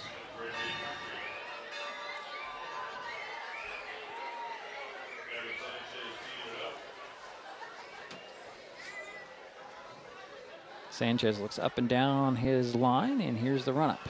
And they're going to switch it off, and here's a deep kick. They'll drive Fisk back to his inside his 10. He'll pick it up at the 5. Get to the 10, hesitates and breaks it out. Got one guy to beat, and he's up the sidelines to the 50. Can he out-sprint everybody? 30, 20, 10, 5, touchdown. Highclimbers. He picked that up inside the 10, about the 7-yard line, Jerry. And that's a 93-yard touchdown return for kickoff return for a touchdown. I'm trying to figure it out. Jerry's trying to beat me to it, and I can't figure it out. So Highclimbers, quick response there. Make it 26-18. And here comes the kicking team to try another point after, and the snaps have been off tonight for some reason. For the Highclimbers, they've not been able to kick a point after. But Brotherton's on for the holder, and Weir will be the kicker. It's now 26-18 with 6:17 remaining in the game. Waiting for the snap. On target this time. Spot is down. Kick is up. Kick is good. So it is now 26-19. 6:14 to go, or 6:18 to go, 6:17. That's what it says. That's what that number is. 17 to go in the game. This is Mason Web TV, powered by HCC and KMAS Shelton. The first rule of storage is keep out of reach of children. Ease of access is the #1 reason youth misuse recreational or prescription drugs. Store your medication, vape, edibles, or cannabis products in their original child-proof bottles with original labels if possible. Keep them locked up. Store your medicine, tobacco, or cannabis products in a locked cabinet, locked drawer, or in a bag like this with a lock. For more information, visit locksavelives.org or call Mason County Public Health at 360-427-9670, extension 400. Had a down Bobcat after that extra point, but he is up and off the field on his own power. That 93-yard return by Colton Fisk just reminds me of the beautiful run he did at Rochester for 73 yards, I believe it was. 70 or 73 yards. I can't remember. It could be, yeah, but it was a nice return. It was a nice return. Yeah. He lost it there for a second, and then he just got some good blocking, found the hole, and took it up the sidelines. It is 26-19, although the scoreboard looks like it's 14, but they don't have that one little marker. They have a light out there. So Highclimbers are going to tee it up to kick it back to the Bobcats. It's 26-19. 6:17 remains in the game. A.J. Weir will do the kicking. Oh, my goodness. Rochester. Rowdy little crowd below us here, Jerry. Weir's got it teed up. I think he's going to kick it deep. Here's the run up and the kick. High, end over end kick that'll drive Hale back to the 12. Gets to the 20, bounces to this side, 25, runs over a couple of guys, and is down at the 29-yard line. 18 on the tackle. Boy, with lots of lights in here. Wow. That was fun. So 18 is... So the Bobcats have a 26-19 lead on the Highclimbers, so they'll have a 1st and 10 on their own 28-yard line with 6:11 to go. Brad Evelyn.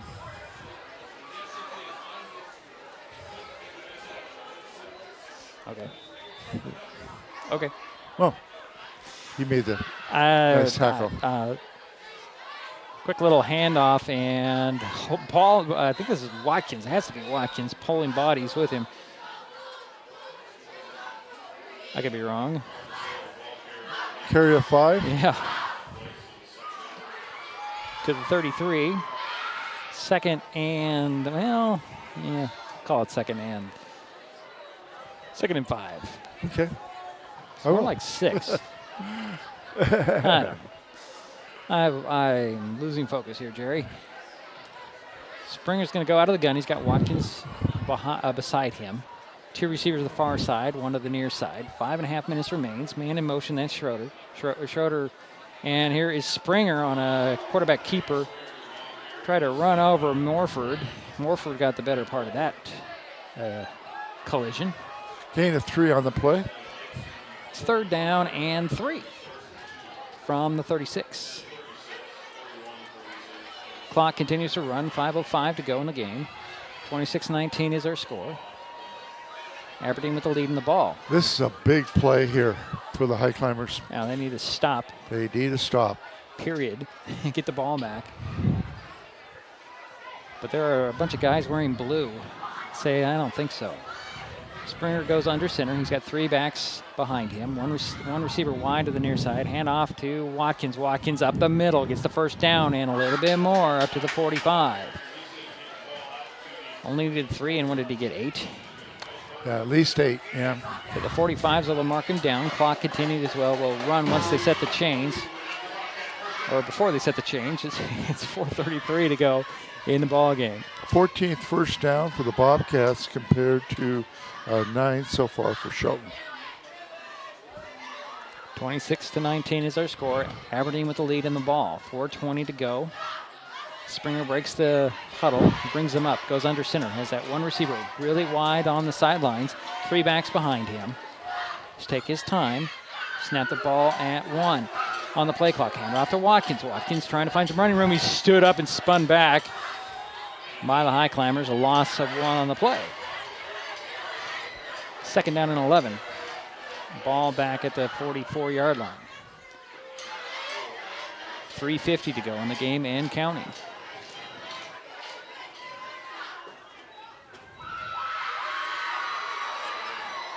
Springer heads to the huddle.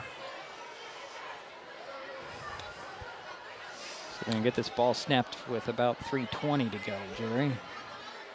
It's 3.5 now. 12 on the play clock.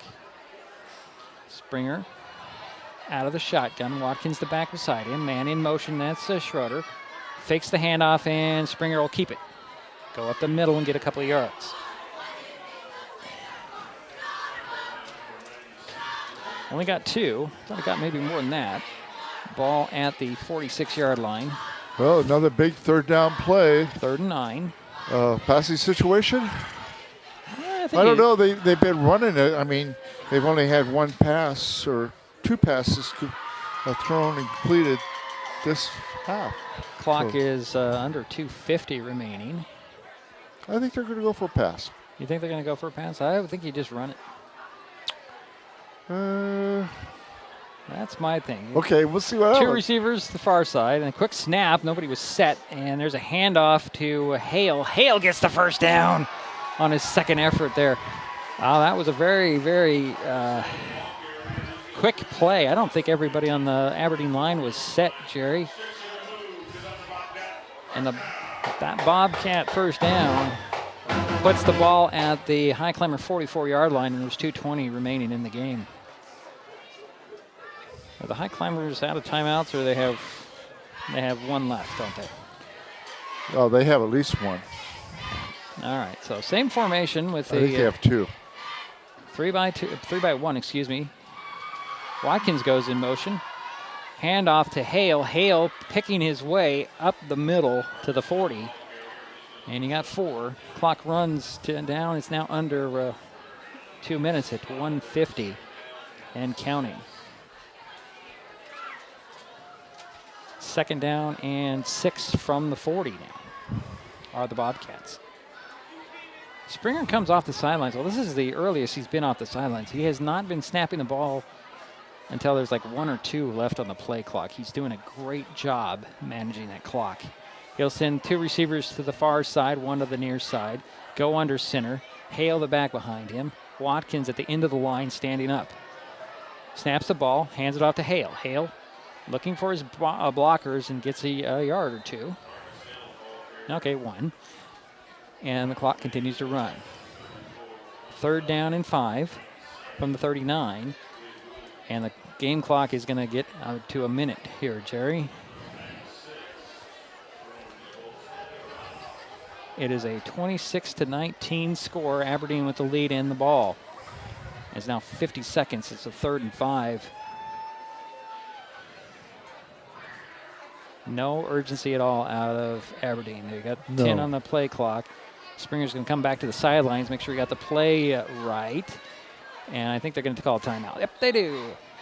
The Bobcats call a timeout with 34 seconds remaining, and they're leading by 7, 26-19. We'll step aside. This is Mason Web TV, powered by HCC and KMAS Shelton. Life's just more fun with fast, reliable Wi-Fi. You can stream, share, game, try something new. But weak Wi-Fi spoils the fun. That's why you need managed Wi-Fi from Hood Canal Communications. The right equipment, professionally installed in all the right places, keeps your Wi-Fi powered party streaming strong. Call or visit Hood Canal online to upgrade your Wi-Fi today. And we're back here at Stewart Field. 34 seconds remain in the ball game. Aberdeen with a 3rd and 5 from the Highclimber 39-yard line. Bobcats are leading 26-19. Although the scoreboard looks like it's 14, but it's a 9. It's not a 4.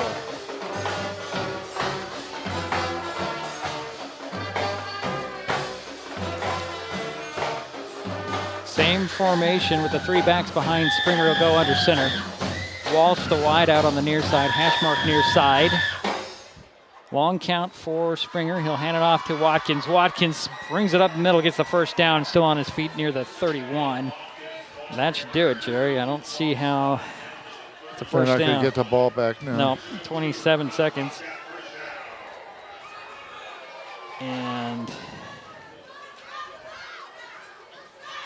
they'll wind the clock as soon as they set the chains. They'll get it going. 25 seconds. And the Bobcats just need to snap the ball one more time, Jerry. Just barely, actually. Play clock is at 14. There's about a second difference between the play clock and the game clock. So the Bobcats are going to have to take one more snap. And actually they're going to call another timeout here. Bobcats call a timeout with 2 seconds remaining. And you just kneel down. Yeah, they just need to take one snap. And if you're enjoying this broadcast, please give us a like on your favorite social media. You can follow us on Facebook and Twitter with the handle @MasonWebTV. You can also use that handle to find us on YouTube and Twitch. Consider subscribing to Mason Web TV's YouTube channel and hit that bell to be notified the next time we upload a video or go live like we did tonight. 26-19 is the score. 2 seconds remain. Aberdeen with the ball on the 1st and 10 on the 31. Just one more snap, one kneel down, and that should do it for Aberdeen, who will lock in the number 3 spot in the Evergreen Conference.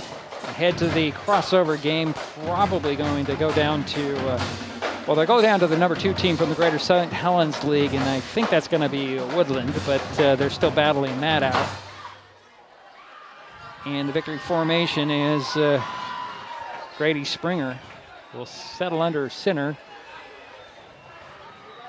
And there's the snap and the final snap, and that will do it. The Aberdeen Bobcats take care of business, knock off the Shelton Highclimbers 26-19 here in the Evergreen Conference regular season finale. We'll take a timeout. We'll be back. This is Mason Web TV, powered by HCC and KMAS Shelton. An important safety reminder from Mason PUD 3. Please never touch a downed power line. If a power line falls on your vehicle, stay inside and call 911. Tell others to stay back. Wait for emergency personnel. Never touch anyone or anything in contact with a downed power line. Always stay at least 100 feet away. Never use an object to move a downed wire. Don't remove trees or limbs near a downed line. Electricity travels through ground, trees, branches, and more. It's not safe. If you see a downed line, call PUD 3 at 360-426-8255.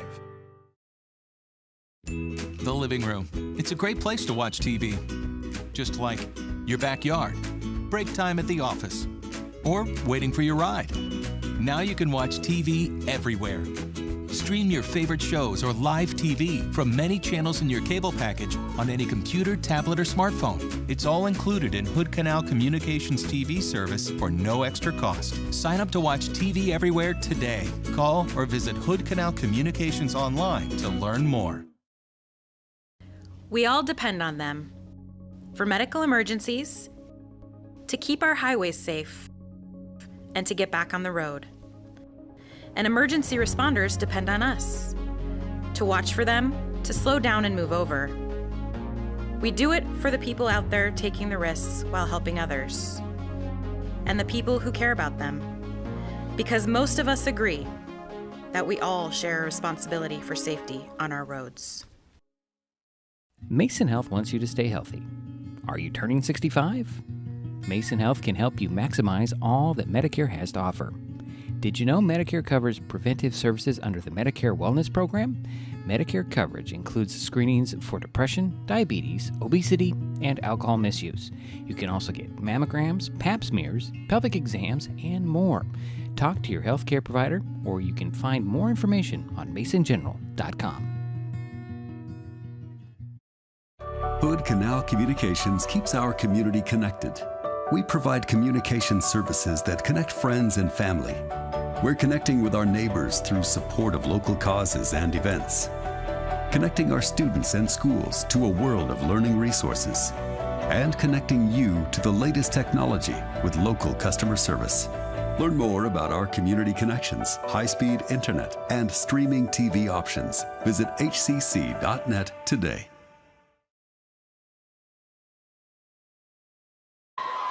Well, it's a final here in Aberdeen.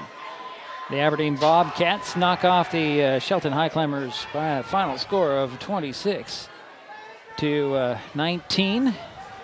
Aberdeen heads to the play-in game or the crossover game next week as the number 3 team from the Evergreen Conference. Highclimbers, unfortunately, their season is over because they couldn't force the tiebreaker with this loss tonight. Jerry's still doing his additions. Just about ready. Aberdeen will take on the number 2 team in the Greater St. Helens League. The standings coming into tonight, that was Woodland. But Woodland and the number 1 team, Richfield, I believe, are playing tonight. So they won't know who they'll play probably till next week, because I believe there's a potential for a tiebreaker down there in the Evergreen, the Greater St. Helens League. So that'll be interesting to find out, see how far Aberdeen goes in the playoffs this year. And as I said, unfortunately, the Highclimber season has come to an end unless there's going to be a Week 10 game. I don't think there will be. I'm looking at Paul, but Paul's just like, I don't know. Paul's just here. And Jerry's still scribbling away on his Got your stats there, buddy? Yep. Okay. Let's. What you got? Well, thanks, Cedric. Starting with Shelton.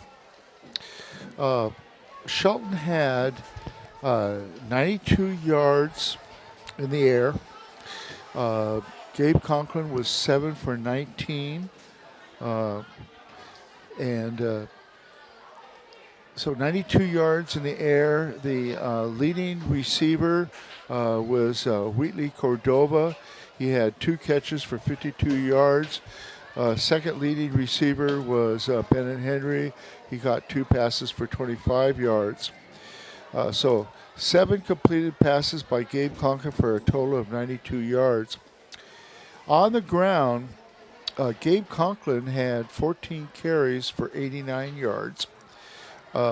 Jerome Nichols-Gooley had 3 carries for 17 yards. Colton Fisk had 6 carries for 8 yards. If you add that up, there's 23 carries for 114 yards. That's about a 5 plus yards per carry, which is not too bad, which is really good. So if you add up the 114 yards on the ground and the 92 in the air, Shelton had 206 yards. All right. As far as turnovers, Shelton had 3 turnovers, 2 fumbles, and then 1 interception by Aberdeen. That hurt. Colton Fisk had a 92-yard return on a kickoff. And Hunter Luff had 3 or 4 carries. 1 for 9, 1 for 11, 1 for 12, and 1 for 17. So he also did a nice job on the kickoff returns and punt returns. Penalty-wise, the Highclimbers only had 25 yards in penalties. Yeah. They really cleaned that up. And they tried to make it a ball game there with that 92-yard return by Colton Fisk, but unfortunately... was it going to happen? Didn't happen. Yeah, they just didn't have enough. Well, quickly get to Aberdeen's statistics there. Sure, I will do that. Yeah. Aberdeen had 16 first downs. They completed 5 of 14 passes for 64 yards. Their leading ball carrier was Adonis Hammond. He caught a 35-yard pass. Okay, as far as rushing, wow, Aiden Watkins had 32 carries. 32 for carries. 197 yards. Wow. I will double check that, that seems about right, Jerry. It does. It does. If you look at some of the games, if anything, that might be a little less. I think he might have got over 200, but 25-yard carry, a 32-yard carry, another 32-yard carry. You know, I mean, boy, he was close to 200 yards. Yeah. Then you look at Marcus Hale, and Marcus had 13 carries for 60 yards. Springer had 7 carries for 63 yards, one being a 36-yard touchdown run. So you add all 3 of those up, and they were, let's see. They had 50 carries for a ton of yards. That's just 312 yards. That's about a little over 6 yards per carry. And you add the 64 to that, they're up around 360 some yards total compared to Shelton's 206. Yeah. I mean, they played well, especially in the second half. Yeah, they just dominated that third quarter. Yeah, third quarter, the rest of the game just, it's like they turned on a light switch in their heads and said, we got to play now. The Bobcats did. Yeah. And, unfortunately, that's...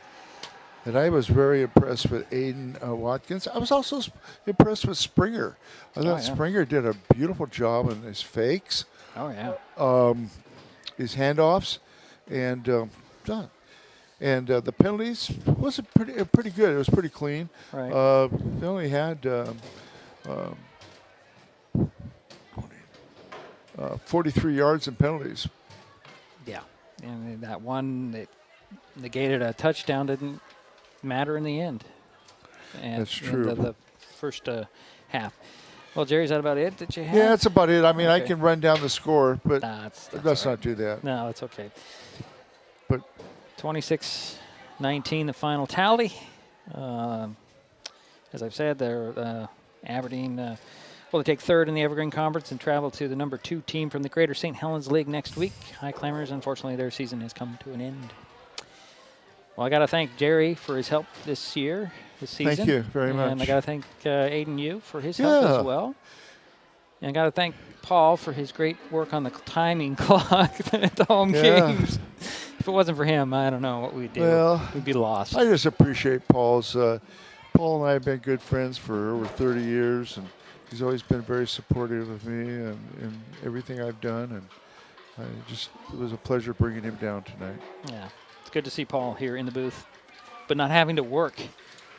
He just kind of sits around and watches. It's always good. Well, I guess that will do it for our Shelton football coverage this season. Check us out in about a month as we start our basketball coverage. Jerry and I will talk about that. Less than a month? Yeah, about a month. 28th. Okay. Well, actually, it's 29th. It's one. Well, we'll talk about that. It's the end of November. Yeah, It's about a month. And we'll get into the hoops. You know, that's my favorite. About 32 days. Yeah. All right, so that does it for our coverage here from Aberdeen. Final score again, Aberdeen 26, Shelton 19. This has been high school football. And I want to thank you, Diedrich, for doing such a professional job all season. Well, that's debatable. Jerry, thanks a lot. This has been high school football on Mason Web TV, powered by HCC and KMAS Shelton. This broadcast on Mason Web TV, powered by HCC, was made possible by Hood Canal Communications, committed to providing quality services that exceed customer expectations in voice, video, data, and customer service, keeping our community connected since 1934. Mason County Public Health and Human Services Prevention Education Partners Substance Abuse Prevention Coalition, helping provide prescription drug take-back boxes in Mason County and providing lockable bags for your prescription drugs, cannabis, and vape products. Mason County PUD 3, connecting our community with safe, reliable, economical, and sustainable services 24/7. The Conklin team at Windermere Real Estate. When it comes to real estate, nothing compares to local knowledge. And Mason Health, united community, empowered people, exceptional health.